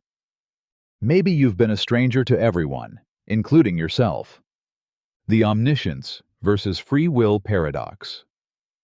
The Omniscience versus Free Will Paradox is a theological noose wrapped in velvet, soft to the touch, yet tightening with every question. It asks, if a being exists who knows everything, past, present, and future, then how can free will exist? If your choices are already known before you make them, then are they truly yours? Imagine a God who knows, with absolute certainty, that you will choose tea instead of coffee tomorrow morning. You might feel the tension of choice, the illusion of deciding, but you will always, inevitably, pick the tea. Because if you don't, if you choose otherwise, then the God was wrong. And an all-knowing God cannot be wrong. So the choice, in some deep sense, has already been made. You're just catching up to it. And yet, you feel free. You suffer the consequences of your actions. You blame, forgive, struggle, regret. You agonize over decisions, believing they could have gone differently. But the paradox whispers, could they have? Or were you simply fulfilling a prophecy written before you were born? It shatters the illusion of agency. Because either your choices are truly yours, and omniscience is impossible, or omniscience exists, and your freedom is an illusion. The paradox doesn't just haunt religion, it haunts consciousness. It asks whether knowing the future erases the present, whether awareness of a path becomes its prison, and if there is a God watching, knowing, predicting your every move, then maybe you are not the author of your life, but the actor in a play whose script was finished before the first breath, and the curtain has already started to rise. The Ethics of Infinite Suffering Paradox. The Ethics of Infinite Suffering Paradox is a moral fault line that cracks open the ground beneath all utilitarian reasoning. Imagine this. You are offered a deal. Press a button, and you will save 10 billion lives from agony, war, starvation, and extinction. Peace, prosperity, and joy will flood the earth. But in exchange, one conscious being will be locked in eternal, infinite suffering. No end, no escape, no relief. A pain without beginning or conclusion, stretched across timeless void. Would you press the button? The paradox is this: saving the many seems noble, but can any amount of joy justify a single drop of infinite pain? Not immense pain, not lifelong pain, infinite pain, beyond the boundaries of experience, comprehension, or mercy. A single being suffering forever is a moral weight that never stops growing, never becomes acceptable, never finds balance. And yet, without pressing the button, billions suffer. Is allowing mass suffering more ethical than causing one infinite torment? This paradox drags ethics to its knees. It exposes the limits of numbers. Because infinity breaks the moral scale, it turns one victim into a cosmic injustice that dwarfs any salvation. But refusing the deal feels equally monstrous. It forces you to choose between two kinds of hell: infinite quantity of suffering or infinite depth of it. And somewhere in the middle, you are asked to be human. The ethics of infinite suffering paradox does not offer resolution. It offers a mirror, and in that mirror, you see a truth most cannot bear: that some moral questions are so heavy, they crush every system, every theory, every good intention. And that maybe, just maybe, there is no right choice, only the unbearable cost of having to choose at all. The Freedom Paradox. The Freedom Paradox is the chilling realization that the more freedom you have, the more you risk destroying the very conditions that make freedom possible. It begins with a noble cry: let everyone do as they wish. But as that cry spreads, something darker begins to emerge. Total freedom means people are free to lie, to exploit, to dominate. Free to silence others, to manipulate systems, to hoard power. And in exercising their freedom, they begin to limit yours. Suddenly, the loudest voice drowns out the rest. The strongest hand reshapes the rules. The freedom to do anything slowly becomes the freedom to take everything, including freedom itself. And so, the paradox: to preserve freedom, it must be limited. But by limiting it, are we still free? It seeps into every layer of life. In society, unrestricted speech can lead to voices so toxic they silence others. In economics, absolute freedom can lead to monopolies that strangle competition. In relationships, the freedom to walk away easily can hollow out the commitment that gives freedom meaning. In trying to protect liberty, we flirt with control. In trying to eliminate control, we invite chaos. Freedom turns on itself. It begins as empowerment and ends as entropy. The paradox isn't that freedom fails, but that it succeeds too well. That without boundaries, without restraint, it erodes the structure it needs to survive.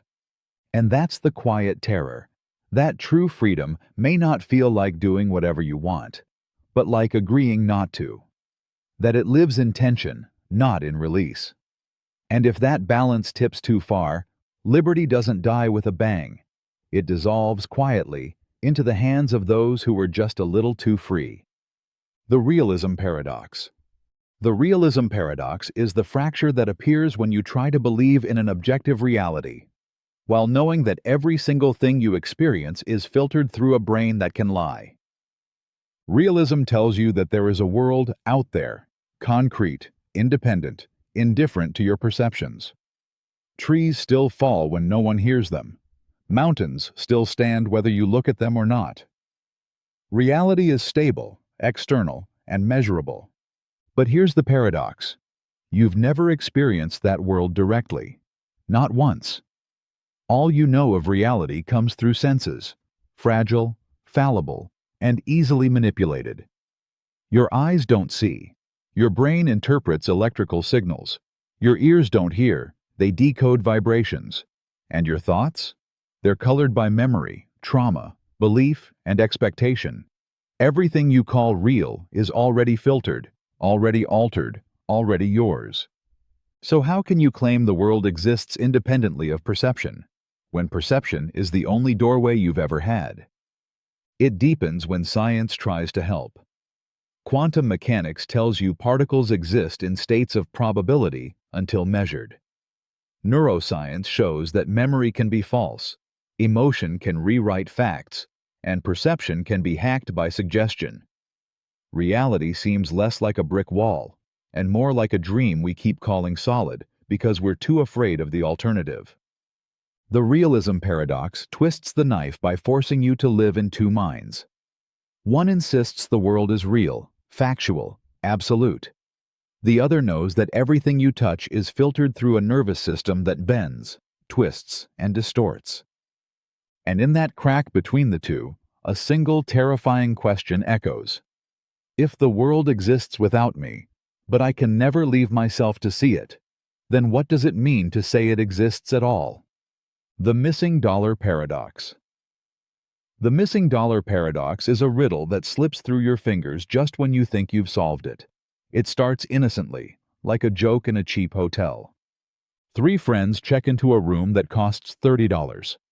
They each contribute $10 and hand the total to the clerk. Later, the manager realizes the room should have only cost $25. He gives the clerk $5 to return, but the clerk, dishonest or just lazy, keeps $2 for himself and gives each guest $1 back. Now each guest has paid $9. 3 times $9 is $27. The clerk kept $2. That's $29. Where did the missing dollar go? The question snags your logic like barbed wire. It feels like the math should work. But it doesn't. You stare at the numbers again, trying to plug the gap with reason. But the more you look, the more your confidence breaks. It's not just a missing dollar. It's a missing piece of sense. And that's the trap. The paradox isn't in the math. It's in how the story is framed. The $27 already includes the $2 the clerk stole. You can't add it again. But your brain still wants to. It's a sleight of hand in logic. A lie that dresses itself in arithmetic. And suddenly, the story becomes a mirror for how easily we accept confusion when it's disguised as precision. The missing dollar isn't lost in the numbers. It's lost in you, in the desperate human need for every answer to add up, even when the question is rigged. The Cloning Paradox. The Cloning Paradox is a question that slices identity in half and dares you to decide which half is real. Imagine standing in a laboratory, and beside you, an exact copy is created. Cell for cell, memory for memory, thought for thought. A clone with your face, your voice, your scars, your secrets. It opens its eyes and looks at you, not like a stranger, but like a reflection that breathes. Now ask, who are you? The paradox begins when you realize the clone believes it's you. It remembers your childhood, your heartbreaks, your fears. It loves who you love. It cries when it thinks of your past, because it thinks it's its own. From the inside, it's not a copy. It's the original. But you're still here. You never died. So what now? If you destroy it, is that murder? If it replaces you, is that death? And if you both live, which one owns your name, your relationships, your future? The Cloning Paradox tears apart the myth of a singular self. Because if identity can be duplicated perfectly, then maybe it was never as real as you thought. Maybe you are just a pattern, a process, a temporary arrangement of memory and biology that can be printed twice, or 1,000 times. And if your clone commits a crime, should you be punished? If it falls in love, does that love belong to you? If it suffers, do you feel it? The Cloning Paradox doesn't just ask what it means to be human. It asks what it means to exist at all. When someone else can wear your life like a second skin, and believe, with every fiber, that they are the one who lived it. The Ulysses Pact Paradox. The Ulysses Pact Paradox is the quiet war between your present self and your future self, where one tries to protect the other by binding it. Named after the myth of Odysseus, or Ulysses, who had himself tied to the mast of his ship to resist the deadly song of the sirens, it captures a brutal truth. Sometimes, freedom must be sacrificed in order to stay free. You know there's a version of you who will fail, who will give in, who will smoke the cigarette, call the ex, spend the money, break the vow. So you act today to stop them. You block the websites. You throw away the pills. You set parental controls on your own devices. You become the jailer of your own future. It's a decision made from strength that only works by assuming future weakness. Here's the paradox. Is this autonomy or self-imposed tyranny? Is your free will today protecting you, or stripping tomorrow's version of you of the right to choose? If future you resents what present you decided, who gets to be you? The Ulysses Pact reveals a terrifying truth. The self is not one person, but many, stacked in time, often at odds. One rational, planning, disciplined. The other impulsive, emotional, dangerous. You become both hero and hostage in your own life, binding yourself to escape yourself. It's a paradox that turns identity into conflict and freedom into strategy. Because if saving yourself means betraying yourself, then which version of you deserves to win? The one who chooses wisely now? Or the one who screams later, from the mast, begging to be let go? The paradox of choice. The paradox of choice is the quiet agony that comes not from having too little, but from having too much. In a world where freedom is defined by options, we assume more choices lead to more happiness. But this paradox flips that belief on its head and shows that abundance can become a prison. You stand in a store with 30 kinds of cereal, or 50 career paths, or 1,000 potential partners, all one swipe away. At first, it feels like power, but then the mind begins to spiral. What if you choose wrong? What if there's something better? What if by picking one thing, you're abandoning all the others? This isn't opportunity, it's paralysis. The more choices you have, the more you fear missing out. The more you select, the more you wonder what you didn't select. Satisfaction collapses into second guessing. Joy becomes anxiety. Even when you make a good choice, it's poisoned by the phantom of the better one you didn't make. And worse, when things go wrong, you can't blame fate. The responsibility is yours. Every regret, every what if, every quiet disappointment belongs to you, because you had the power. The paradox of choice reveals that freedom without clarity becomes chaos, that when everything is possible, nothing feels certain, and that sometimes peace doesn't come from getting more, but from finally choosing less. The paradox of tragedy. The paradox of tragedy is the unsettling question that asks, why do we find beauty in sorrow, pleasure in pain, and comfort in watching others suffer? You sit in a theater, heart pounding, watching a character you love descend into loss, betrayal, or death, and instead of turning away, you lean in. You want to feel it. You crave the ache. But why? Why do we seek out stories that devastate us? Why do tears feel cleansing when the pain isn't ours? Why do we return to the same tragedies over and over, knowing exactly how they end? This is the paradox. We are drawn to something that should repel us. Tragedy, by its very nature, is suffering. And yet, in art, we chase it. In fiction, we find it beautiful. In sorrow, we discover a strange kind of relief. Some say it's because tragedy gives shape to pain, a container for what we can't explain in our own lives. Others believe it's because it makes our suffering feel shared, universal. That watching a hero fall reminds us we are not alone, that grief is part of being human. But underneath all of that, there's something darker, something more dangerous. What if we watch tragedy not to escape, but to feel? Because in a numb world, sorrow is still real. And when a story breaks our heart, it reminds us that we have one. The paradox of tragedy shows that pain can be beautiful, that sadness can be savored, and that sometimes we find our deepest joy in someone else's fall, not because we're cruel, but because it lets us cry for something we're too afraid to cry for in ourselves. The Survivorship Bias Paradox. The Survivorship Bias Paradox is the deadly illusion created by only listening to the voices that made it out alive. It whispers success stories, celebrates the winners, and shines a light on the survivors, while the countless failures, the forgotten, and the fallen disappear into silence. It's the entrepreneur who tells you to chase your dreams because they made it. The soldier who swears by a tactic because he survived the war. The miracle patient who beat the odds and now believes everyone else could too. But what you never see, the ones who tried and died, who followed the same path and vanished, are erased from the narrative. That's the paradox.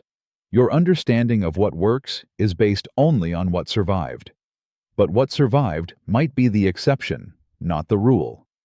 And by listening only to those who made it, you inherit a distorted map of reality, a map that guides you straight into cliffs hidden by praise.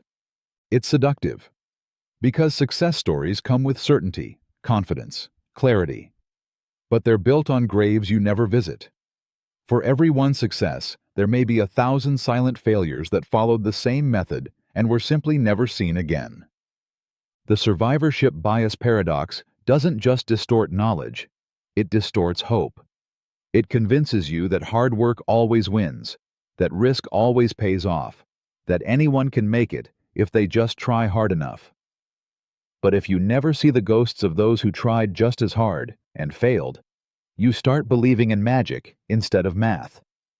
And in that illusion, you may walk straight into the fire, smiling, thinking you're the exception. While becoming just another name, the story forgets to tell. The Consciousness Cutoff Paradox. The Consciousness Cutoff Paradox is the dark edge of evolution, the question that stands between biology and the soul. At what moment did consciousness begin? Not just reaction, not just instinct, but true self-awareness. The moment a living creature first looked at the world and knew it was looking. Imagine the long chain of life, single-celled organisms, worms, fish, lizards, mammals, each one more complex than the last. Somewhere along that chain, consciousness awoke. But where? Was it a flicker in a primitive brain? A sudden emergence in a hominid's mind? A slow fade in, like a sunrise over millennia? Or did it happen all at once, like a light switch flipping on in the dark? This is the paradox. If consciousness emerged gradually, then when, exactly, did the lights come on? Is there a precise moment when a creature went from merely existing to knowing it existed? One heartbeat, it was a machine, and the next, it was aware? But if it was sudden, that raises even darker questions. How can awareness erupt from unaware matter? How can neurons, built from the same atoms as stars and dirt, suddenly feel? The Consciousness Cutoff Paradox shatters your understanding of life, because it implies that there was a time when creatures suffered, but did not know they suffered, that there were eyes without perspective, pain without witness, life without anyone inside to live it. And if consciousness has a beginning, does it also have an end? Could it flicker off just as it flickered on, leaving a body moving, breathing, functioning, but empty? The paradox doesn't just question when we became conscious. It whispers something worse. What if you never truly were? What if you're only dreaming that there's a dreamer behind your eyes? The Technological Stagnation Paradox.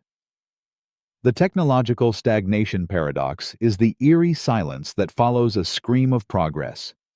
We live in an age of miracles, instant communication, self-driving cars, AI that writes, thinks, even dreams.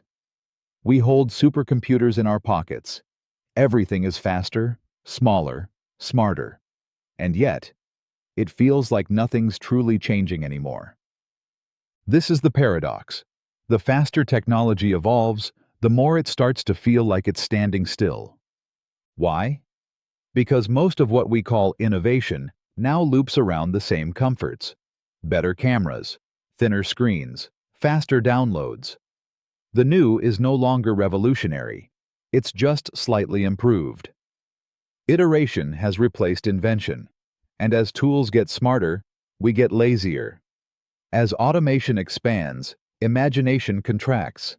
We outsource not just our labor, but our wonder. We were promised flying cars, moon colonies, cures for everything, a world transformed. But instead, we got better ads, infinite scroll, and algorithms that predict what we'll want, before we've had a chance to want something different. We made machines that learn, and forgot how to ask better questions. We gained access to every answer, and lost the hunger that made us ask in the first place.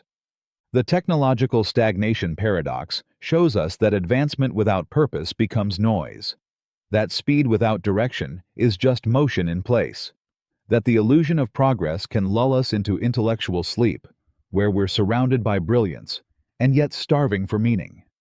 And the scariest part? We may not even notice it's happening. Because the more our machines think for us, the less we think about why we built them at all. The paradox of weakness of will. The paradox of weakness of will is the quiet betrayal between knowing and doing. You know what's best. You've decided. You've promised. And yet, when the moment comes, you don't act. You reach for the cake you swore off. You stay silent in the meeting you meant to dominate. You hit snooze instead of starting the life you say you want. It's not confusion. It's not ignorance. It's something worse. It's choosing against yourself. This paradox cuts deep. How can someone willfully act against their own better judgment? How can reason lose to impulse, even when both are yours? How can a mind be divided, aware of what is right, and still walk into what is wrong? And the deeper horror is this. You watch yourself do it, in full awareness, like a passenger in your own skin. It reveals the flaw in the idea of a single, unified self. Because if one part of you decides, and another disobeys, which one is you? The planner or the saboteur? The voice of discipline, or the one that whispers, just this once?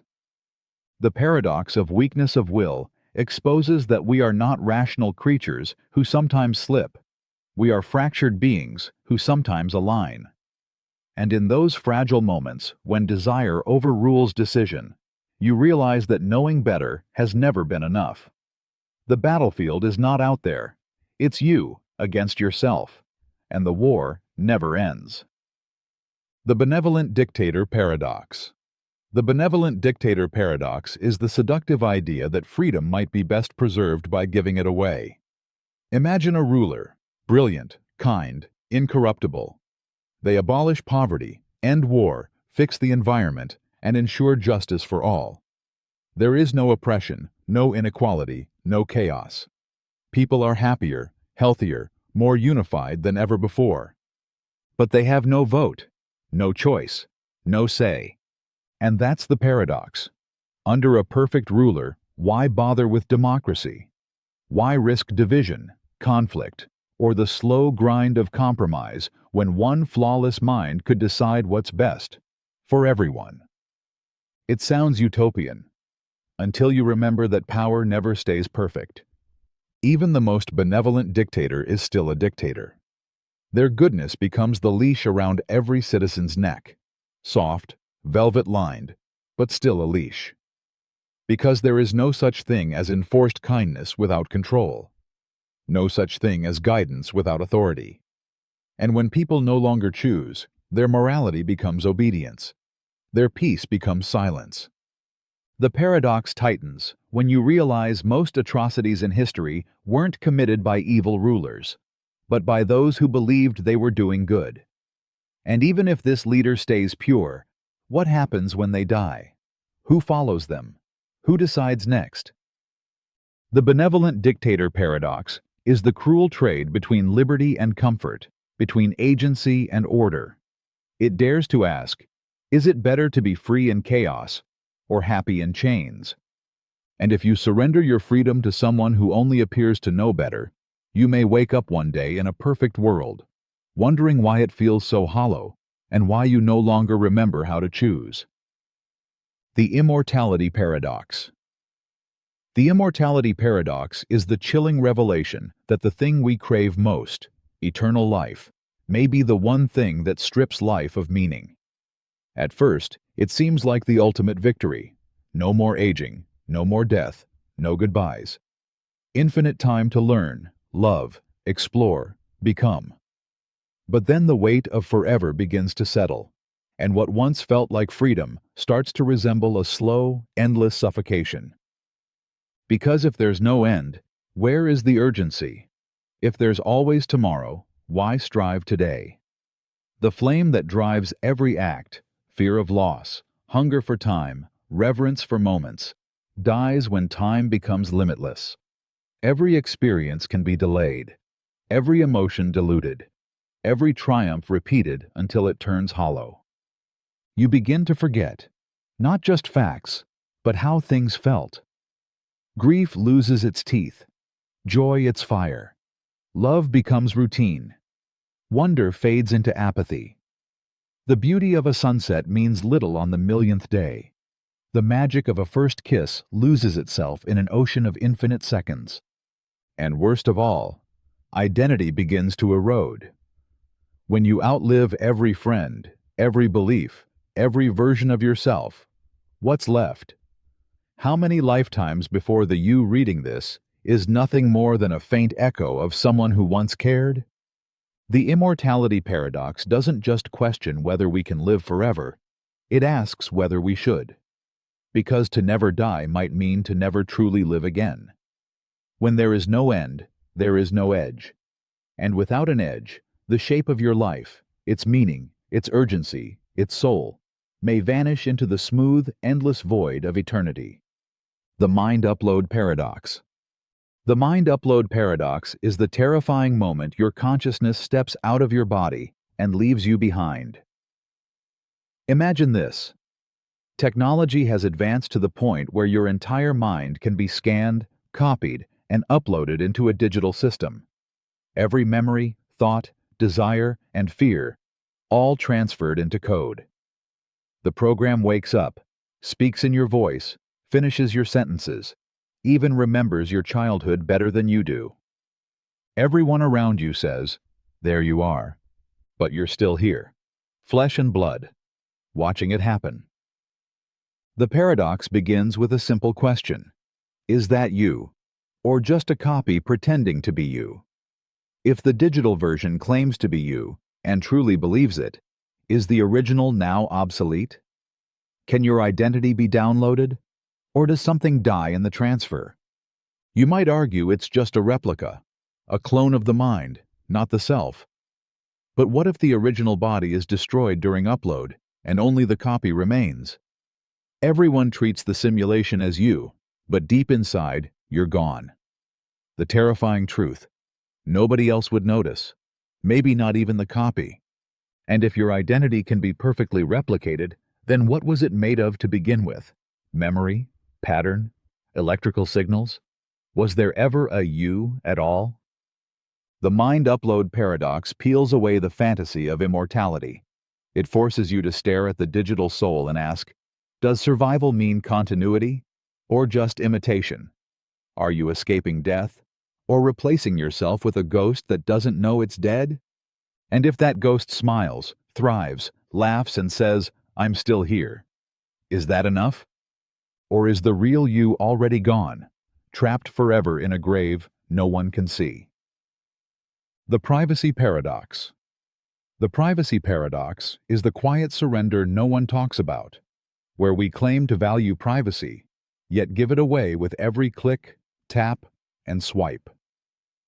We say we want control over our personal information. We speak of boundaries, of data rights, of freedom. But when convenience beckons, when a sleek app promises ease, when the price of admission is just accept all cookies, we bow. And we don't look back. This is the paradox. We fear surveillance, but invite it. We resent being watched, but obsess over being seen. We lock our doors, but broadcast our lives. We cover our cameras, but post our secrets. We share our location, our heart rate, our faces, our children, not because we're forced to, but because the system made it feel normal. Because the cost is invisible. Because the trade is silent. And in that silence, something slips away. Privacy used to mean solitude, mystery, control. Now it means navigating endless settings buried under preferences. It means being watched by algorithms smarter than we are, predicting our needs, shaping our moods, rewriting our choices before we even notice. And we've grown so used to it, we've begun to confuse exposure with connection. The privacy paradox doesn't just threaten our information, it threatens our identity. Because when everything is observed, analyzed, and archived, when every thought can be predicted, when every moment is part of someone else's dataset, then what part of you is still yours? It's a paradox that ends not with a bang, but with a quiet tap of agree. And the terrifying part? We may have already given up more than we remember keeping. The Self-Censorship Paradox. The Self-Censorship Paradox is the invisible muzzle we place on our own mouths, believing it protects freedom while slowly suffocating it. It begins with a choice that feels noble. Silence yourself so others may speak. Tone down your opinions to keep peace. Swallow discomfort to avoid offense. It's not oppression from above, it's permission from within. But here's the paradox. When enough people choose silence, speech dies. When everyone agrees not to say the wrong thing, the definition of wrong grows sharper, narrower, more dangerous, until even thoughts become suspect. Freedom of speech doesn't vanish through force.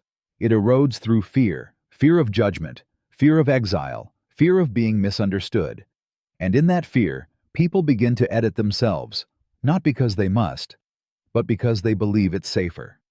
Soon, dissent disappears, not because it's banned, but because no one dares to think it. And the cruel twist? This censorship feels voluntary. It feels like morality, like progress. But underneath, it's rot. Because a society that can't tolerate discomfort can't survive truth. And when you silence yourself for too long, your voice begins to forget how to sound like you. The self-censorship paradox doesn't just shrink expression, it shrinks the self. It replaces conviction with calculation, honesty with performance. You don't speak to be understood. You speak to be accepted, to avoid the fire, to pass the test.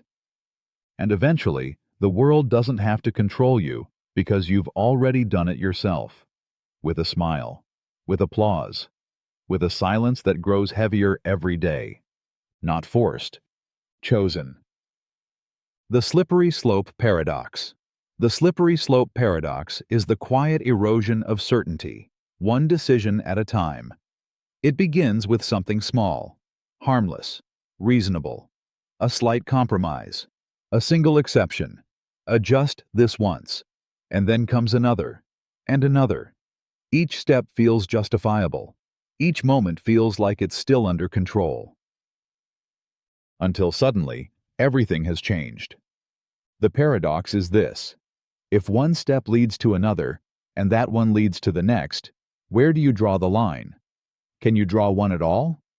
If allowing one lie leads to a second, and that second softens your resistance to a third, then how do you know which lie was the one that broke you? Which compromise was the one that sold your soul? It's not a free fall. It's a gentle slide, a slope so smooth, so rational at every angle, that you don't notice the descent until the view has changed, and you can't see the top anymore. The slippery slope paradox isn't just about logic. It's about morality, discipline, identity. It's how people become things they swore they'd never be, not through evil, but through inches, through yeses whispered in the dark, through silence when speaking was too hard, through tolerance dressed as neutrality. And the final cruelty? Once you've slid far enough, turning back looks impossible. Because every step you retrace reawakens the guilt you buried, the conscience you silenced, the version of yourself you abandoned. The slope was never steep. It was familiar, comfortable, paved with reasons. And that's what made it so dangerous. The Altruism Paradox. The Altruism Paradox is the disturbing realization that no matter how selfless an act may seem, a shadow of selfishness may still be hiding underneath. You help someone in need. You donate. You sacrifice. It feels noble, pure, generous. But then a question slithers in. Did you do it for them or for yourself? Did it feel good? Did it make you look better? Did it give your life meaning? Did you feel powerful, needed, moral? If so, was it still truly selfless, or just another form of disguised reward? That's the paradox. True altruism demands selflessness.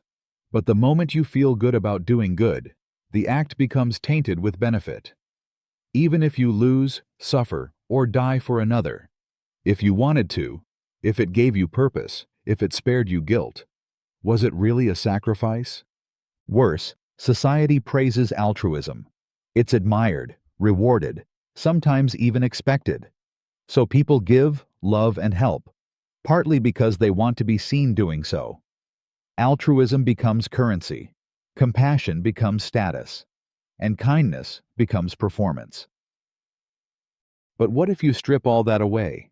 What if you help someone knowing no one will see, no one will thank you, and no part of you will feel better for it? Would you still do it? The altruism paradox infects every act of goodness with doubt. It forces you to ask whether morality exists without ego, or whether every act of love is just a mirror reflecting the self. It doesn't deny that good is done. It just dares to ask, can goodness ever be pure if we are the ones choosing to do it? The This Page Intentionally Left Blank Paradox. The This Page Intentionally Left Blank Paradox is a quiet joke at the heart of logic and language, a sentence that cancels itself simply by existing. You turn the page, see nothing but those 6 words, and suddenly find yourself caught in a contradiction wrapped in perfect stillness. If the page were truly blank, there would be no message.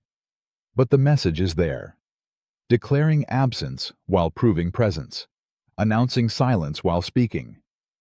It's a sentence that breaks itself the moment it's read. And yet, it has a purpose.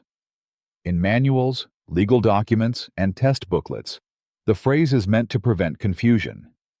It reassures the reader that nothing is missing, that this emptiness was planned, that the void is not an error, it's design. But the moment you write that reassurance, the void is gone. You've marked the emptiness, you've filled it, you've denied the very thing you claimed was there. The paradox strikes deeper when you realize it reflects something human. How often do we do the same? Try to explain our silence, defend our detachment, justify our emptiness. But the moment we do, it's no longer untouched. We contaminate the blank space with explanation and lose its purity. The This Page Intentionally Left Blank Paradox isn't just a contradiction in text. It's a mirror of the mind. A reminder that sometimes, in trying to prove we're saying nothing, we end up saying more than we ever meant to. The blankness vanishes the moment we try to control it, and in its place remains only a trace of the silence we wanted to preserve. The Belief Paradox. The Belief Paradox is the unsettling realization that belief, the very engine of conviction, faith, and identity, is both chosen and not chosen, both voluntary and involuntary. It begins when you try to force yourself to believe something. Try it now. Believe truly that the sky is red, that gravity doesn't exist, that you were born on Mars. You can't. That's the paradox. Belief feels like a choice, but you can't just decide to believe something you don't. And yet, over time, beliefs do change. Ideas you once rejected become sacred. Truths you swore by turn to dust. So if belief can't be forced, and yet constantly shifts, who's steering the wheel? You can't fully control your beliefs, but they completely control you. They shape your reality, define your morality, guide your decisions. And still, they often arrive without permission, through trauma, repetition, environment, or persuasion. You hold them, defend them, even die for them. But how many did you actually choose? The paradox grows darker when you realize you can't always tell which beliefs are true. Beliefs feel real, regardless of whether they are. The same psychological machinery fuels both wisdom and delusion. You can believe with absolute certainty and still be absolutely wrong. And here's where it cuts deepest. To question your beliefs is to risk unraveling your identity. But to cling to them without question is to risk living a lie. So you're caught in a loop, unable to fully choose what you believe, but responsible for every action those beliefs produce. The belief paradox doesn't just challenge your mind, it haunts your soul. Because it whispers the one thing no belief system wants to hear. You might not believe what you think you believe. The online identity paradox. The online identity paradox is the slow erosion of self beneath 1,000 curated masks. In the digital world, you are free to become anyone. A perfectly filtered face, a sharper wit, a stronger opinion. You choose your angles, edit your words, control your image, and in doing so, you feel more seen than ever before. But here's the paradox. The more carefully you construct your online self, the less connected you become to the unfiltered you. You start with authenticity, sharing a thought, a photo, a truth. But soon, you notice what gets attention, what gets likes, what gets silence. So you adjust, you polish, you hold back. Not because you're lying, but because you're optimizing. You become a version of yourself designed for approval, a public fiction built from private hesitation. And the deeper you go, the harder it is to return. Because now your worth feels tied to engagement. Your voice is shaped by expectation.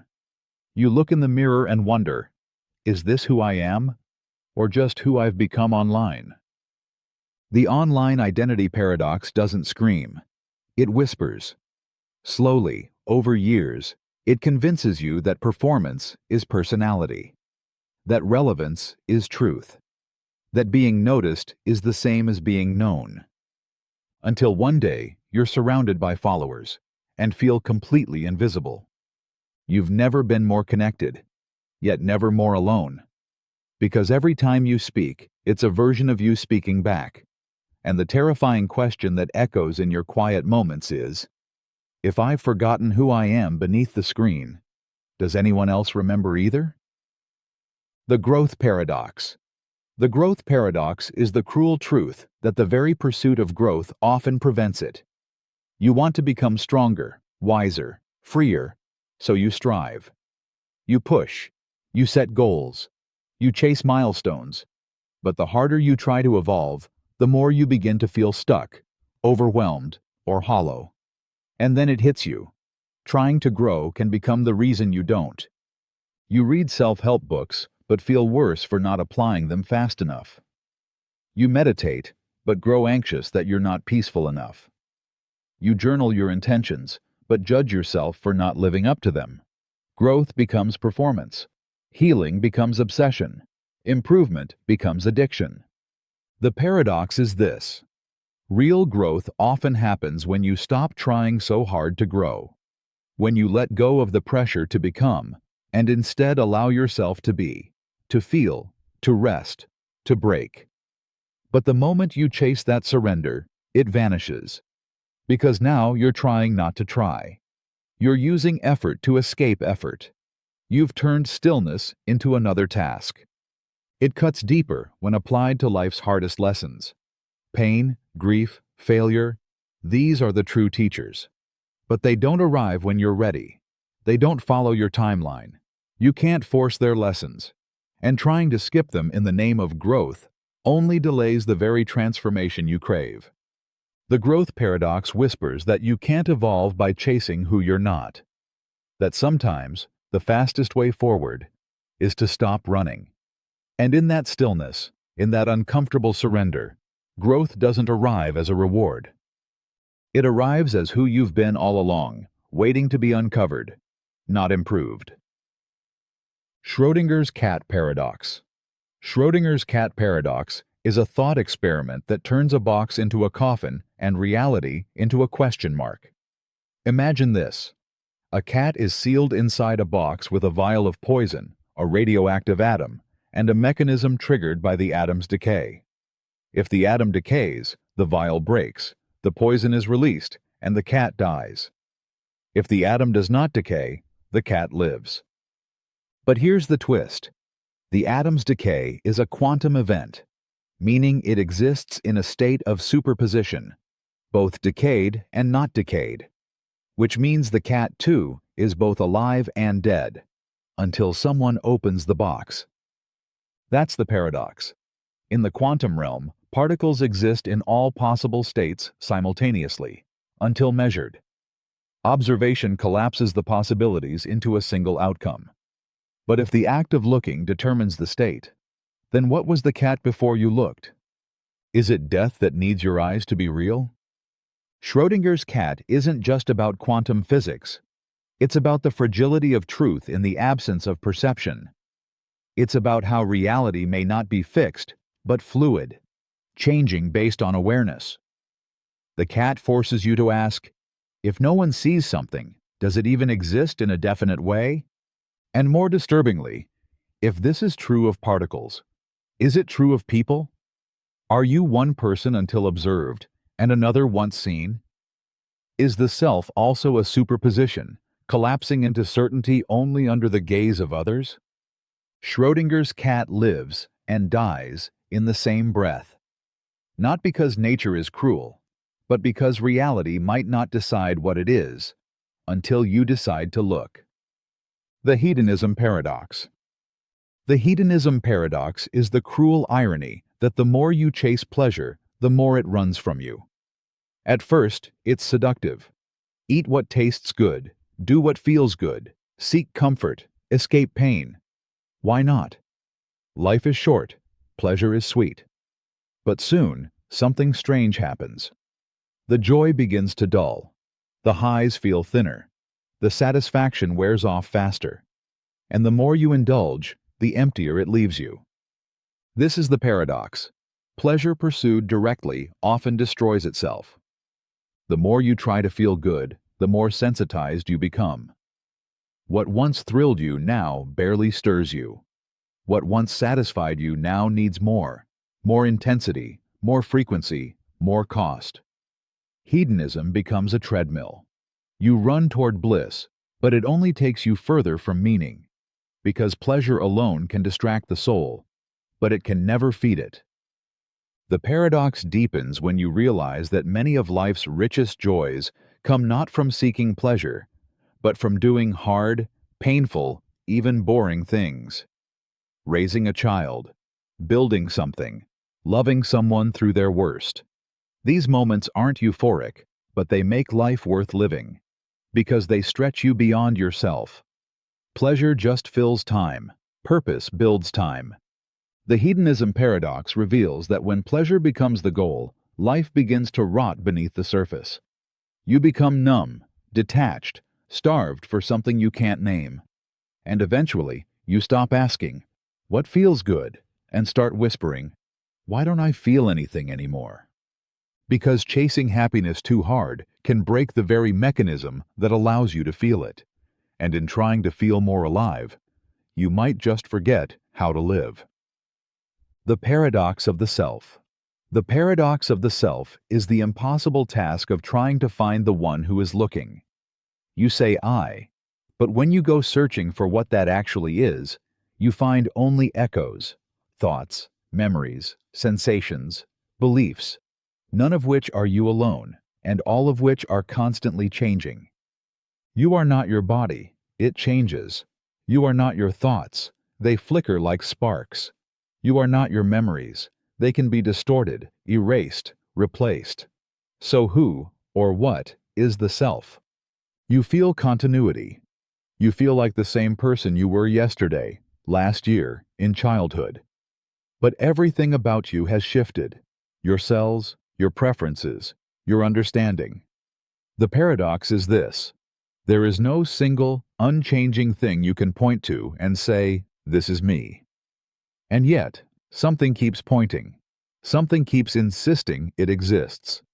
It's like standing in a hall of mirrors, each one reflecting a version of you, but the original image is missing. A story told without an author. A fire without a flame. And the deeper you search for the self, the more it dissolves. The Buddhists called it an illusion. Neuroscientists map it as a network of processes. Mystics describe it as the space between thoughts. But all agree, the self is real enough to feel, but not real enough to find. The paradox of the self doesn't deny your existence. It questions what it is that exists. And if what you call you is just a constantly rearranging pattern in the brain, then who exactly is living your life? And when you die, what is it that ends? The Freedom versus Security Paradox. The freedom versus security paradox is the quiet war between your deepest need to feel safe and your deepest desire to feel free. On the surface, the trade-off seems simple. Give up a little liberty, gain a little protection. Let someone watch over you. Let systems take control. Let laws tighten just enough to keep the chaos out. It feels rational, responsible, necessary. But then the walls rise, and you start to realize every camera watching for threats is also watching you. Every gate that keeps danger out also locks you in. Every guarantee of safety comes with a hidden cost. Your autonomy, your unpredictability, your right to choose wrong. And slowly, your freedom isn't taken. It's handed over, one frightened inch at a time. This is the paradox. The more security you demand, the more freedom you lose. But the more freedom you demand, the more vulnerable you become. A society of absolute liberty slides into disorder. A society of absolute control slides into tyranny. And you are trapped between the two, torn by two instincts that cannot live together. It haunts politics, relationships, technology. You want privacy, but also protection. You want independence, but also guidance. You want to be safe, but not caged.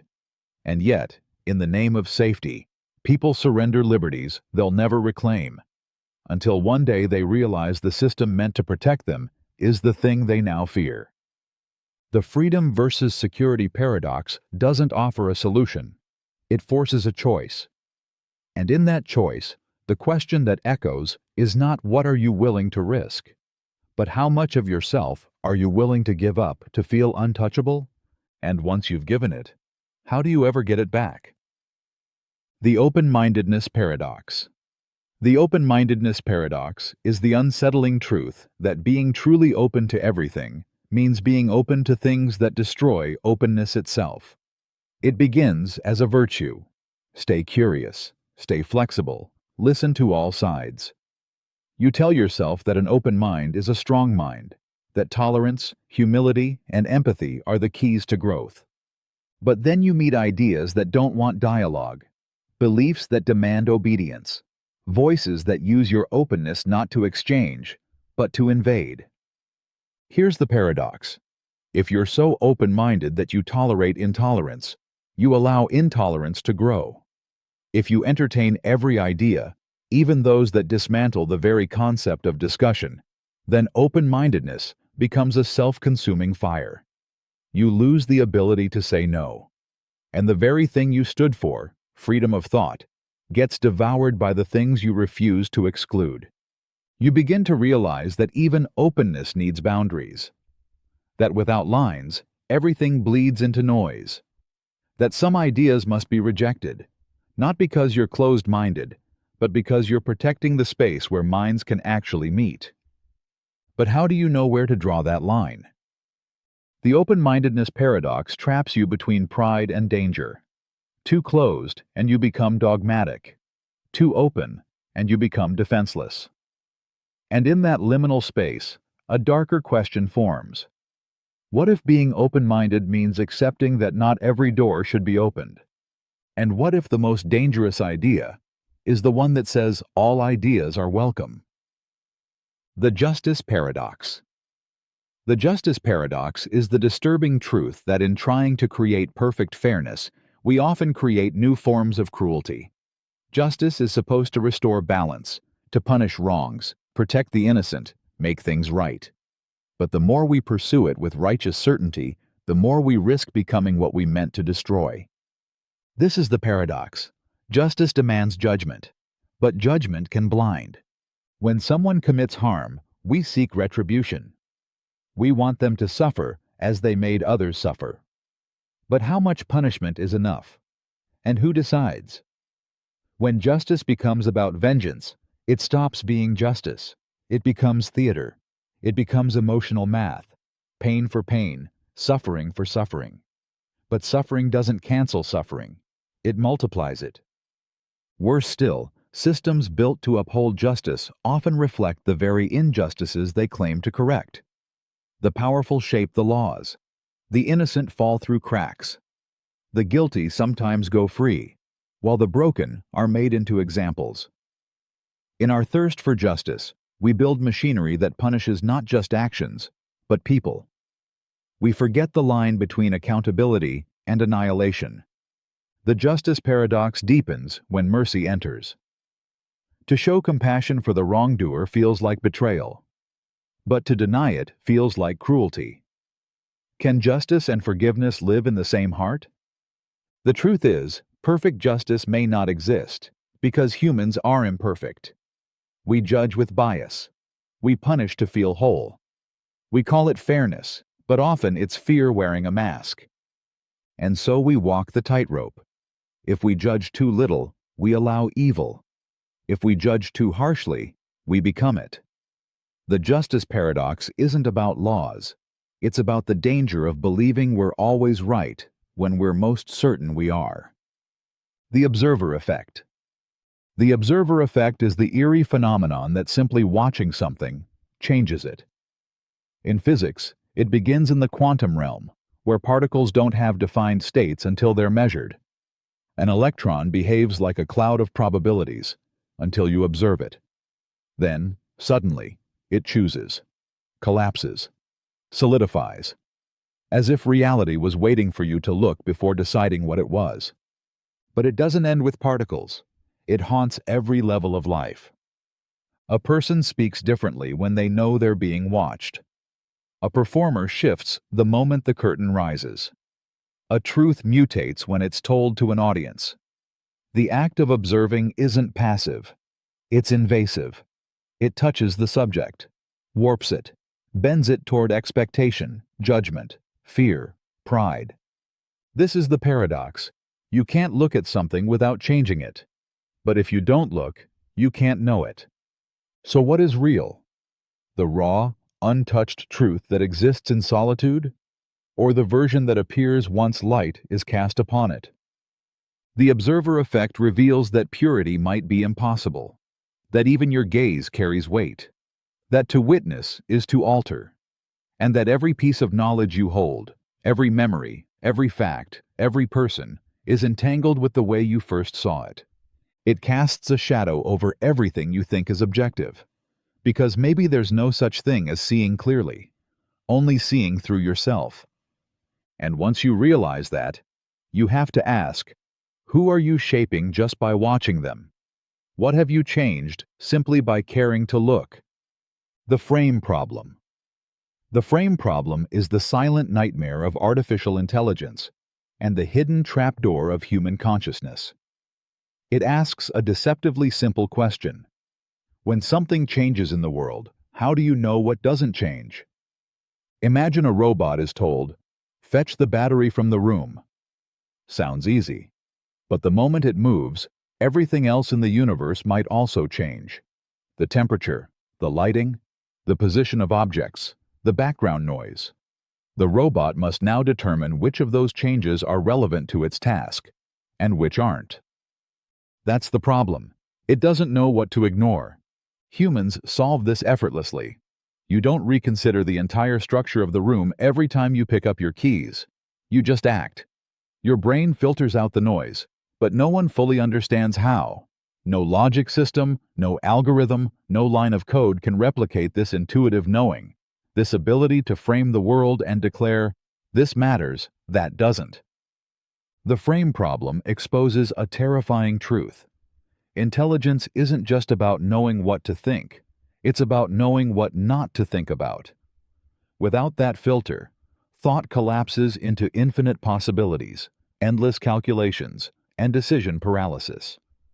And it's not just machines that suffer. Humans face it too. When anxiety floods the mind with irrelevant fears, when trauma makes every situation feel dangerous, when obsession won't let go of the one detail that doesn't matter. The inability to frame, to filter, isn't just inefficient, it's paralyzing. The frame problem isn't just about AI. It's about the ghost inside your skull that knows how to move through a world of chaos without falling apart. And the paradox is this: we don't know how we do it. We just do, until one day, we don't. The Identity Switch Paradox. The Identity Switch Paradox is the quiet horror that identity might be nothing more than a mask worn long enough to forget it's a mask. Imagine two people, same age, same build, same intelligence. Now imagine their memories, beliefs, and personalities are swapped overnight. Person A wakes up in Person B's life, with B's memories, relationships, traumas, and desires. Person B wakes up in A's. Each one believes they are who the memories say they are, but the bodies are wrong. The lives feel foreign. So, who are they now? The paradox tears at the foundation of the self. If you can surgically transfer everything that makes you you into someone else, then was you ever tied to your body at all? Are you just your memories, your habits, your name, your story? But it cuts deeper. If you slowly began adopting someone else's life, mimicking their voice, living in their home, thinking their thoughts, at what point would you become them? And if no one could tell the difference, would there be one? The Identity Switch Paradox forces you to face a terrifying truth. Identity might be relational, not intrinsic. A costume that only works because everyone around you agrees to play along. And once that agreement fractures, once the narrative is scrambled, you begin to lose the self not by dying, but by drifting. Who you are, it turns out, might be a fragile illusion of continuity, a story you keep telling yourself in the face of chaos. But if the story can be switched, what happens when you forget how it started? The Relevance Paradox. The Relevance Paradox is the cruel twist that the most important information is often ignored, precisely because it seems irrelevant at the time. It begins with the way the mind, the media, even entire institutions decide what deserves attention. You focus on what's loud, immediate, familiar. You look for patterns that match what you already believe. But in doing so, you often miss the signal buried in the noise. This is the paradox. The more useful a piece of information is, the more likely it is to be overlooked, because its importance isn't obvious until it's too late. It's the engineer who ignores a tiny temperature fluctuation that later causes a reactor meltdown. The intelligence analyst who dismisses a strange wire transfer that turns out to fund a terrorist attack. The doctor who overlooks a subtle symptom that was actually the first sign of a rare disease. They didn't lack information. They lacked relevance, or rather, the ability to see it before disaster made it undeniable. It's not just about missing details. It's about the impossibility of knowing, in advance, which detail will matter. So we filter, we simplify, we ignore. We call it focus. We call it efficiency. But what we often throw away is exactly what we needed to keep. The Relevance Paradox is especially cruel because it reveals how truth can hide in plain sight, and how certainty can blind us to the very thing that would have changed everything. It asks, How many warnings were disguised as background noise? How many answers were discarded because they didn't fit the question? And how often do we suffer not from a lack of knowledge, but from a failure to see what we already had in our hands before it slipped away? The language paradox. The language paradox is the unbearable truth that the tool we use to express reality can never fully touch it. Language, the very thing we depend on to think, to feel, to connect, is at once our greatest invention and our greatest limitation. It begins with a simple lie, that words equal meaning, that by naming something, we know it. But try to describe a color to someone born blind. Try to explain grief to someone who's never lost. Try to define love in a way that doesn't reduce it to something smaller than what it is. Every word is a symbol, a shortcut, a shadow on the wall pretending to be the fire itself. This is the paradox. Language is how we understand the world, but it also filters it. It flattens the infinite into bite-sized shapes we can speak. And once spoken, the thing is never the same. A sunset becomes beautiful. A death becomes tragic. A feeling becomes anxiety. But none of those words hold the weight of the thing itself. They replace it. They narrow it. And yet, without language, we're trapped in silence, unable to share, unable to connect, unable to mean. So we're caught between two impossibilities: speak and distort, or stay silent and disappear. The language paradox shows that every time you speak, you build a bridge and burn part of the truth. That no matter how carefully you choose your words, something will always be lost in translation. And the deepest terror of all? That maybe there are parts of you, vast, wild, unspeakable, that no word will ever touch. And so they remain, forever unknown, even to yourself. The paradox of knowing nothing. The paradox of knowing nothing is the haunting realization that the more you learn, the more you uncover the vastness of what you'll never understand. At first, knowledge feels like light, each fact illuminating a little more of the world. But soon, the light only reveals more shadows. You study a subject, master a craft, uncover a truth, and suddenly you see the layers beneath it, the gaps, the uncertainty, the deeper questions that have no answer. And then you understand. Wisdom doesn't make you feel smarter. It makes you feel smaller. This is the paradox. Ignorance breeds confidence, while knowledge breeds doubt. The person who knows little speaks with certainty. The one who knows much hesitates. Because they've seen how truth isn't clean. It's tangled, fragile, constantly evolving. What you knew yesterday collapses under what you discover tomorrow. You begin to see how much of your worldview was scaffolding. Simplified stories, comfortable beliefs, easy answers. And when those fall away, what's left isn't clarity, it's silence. You become aware that every certainty may be a cage, that even your deepest convictions could be illusions shaped by culture, bias, or fear. But it gets worse, because the moment you believe you know nothing, you've made a claim, a belief. And that belief, I know nothing, is something, which means you don't know nothing at all. So are you lying?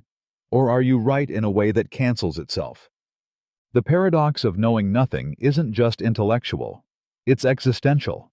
It forces you to live in a world where truth might always be just out of reach, and yet still worth chasing. Because in the end, it's not the answers that define you. It's the courage to keep asking, knowing you may never understand.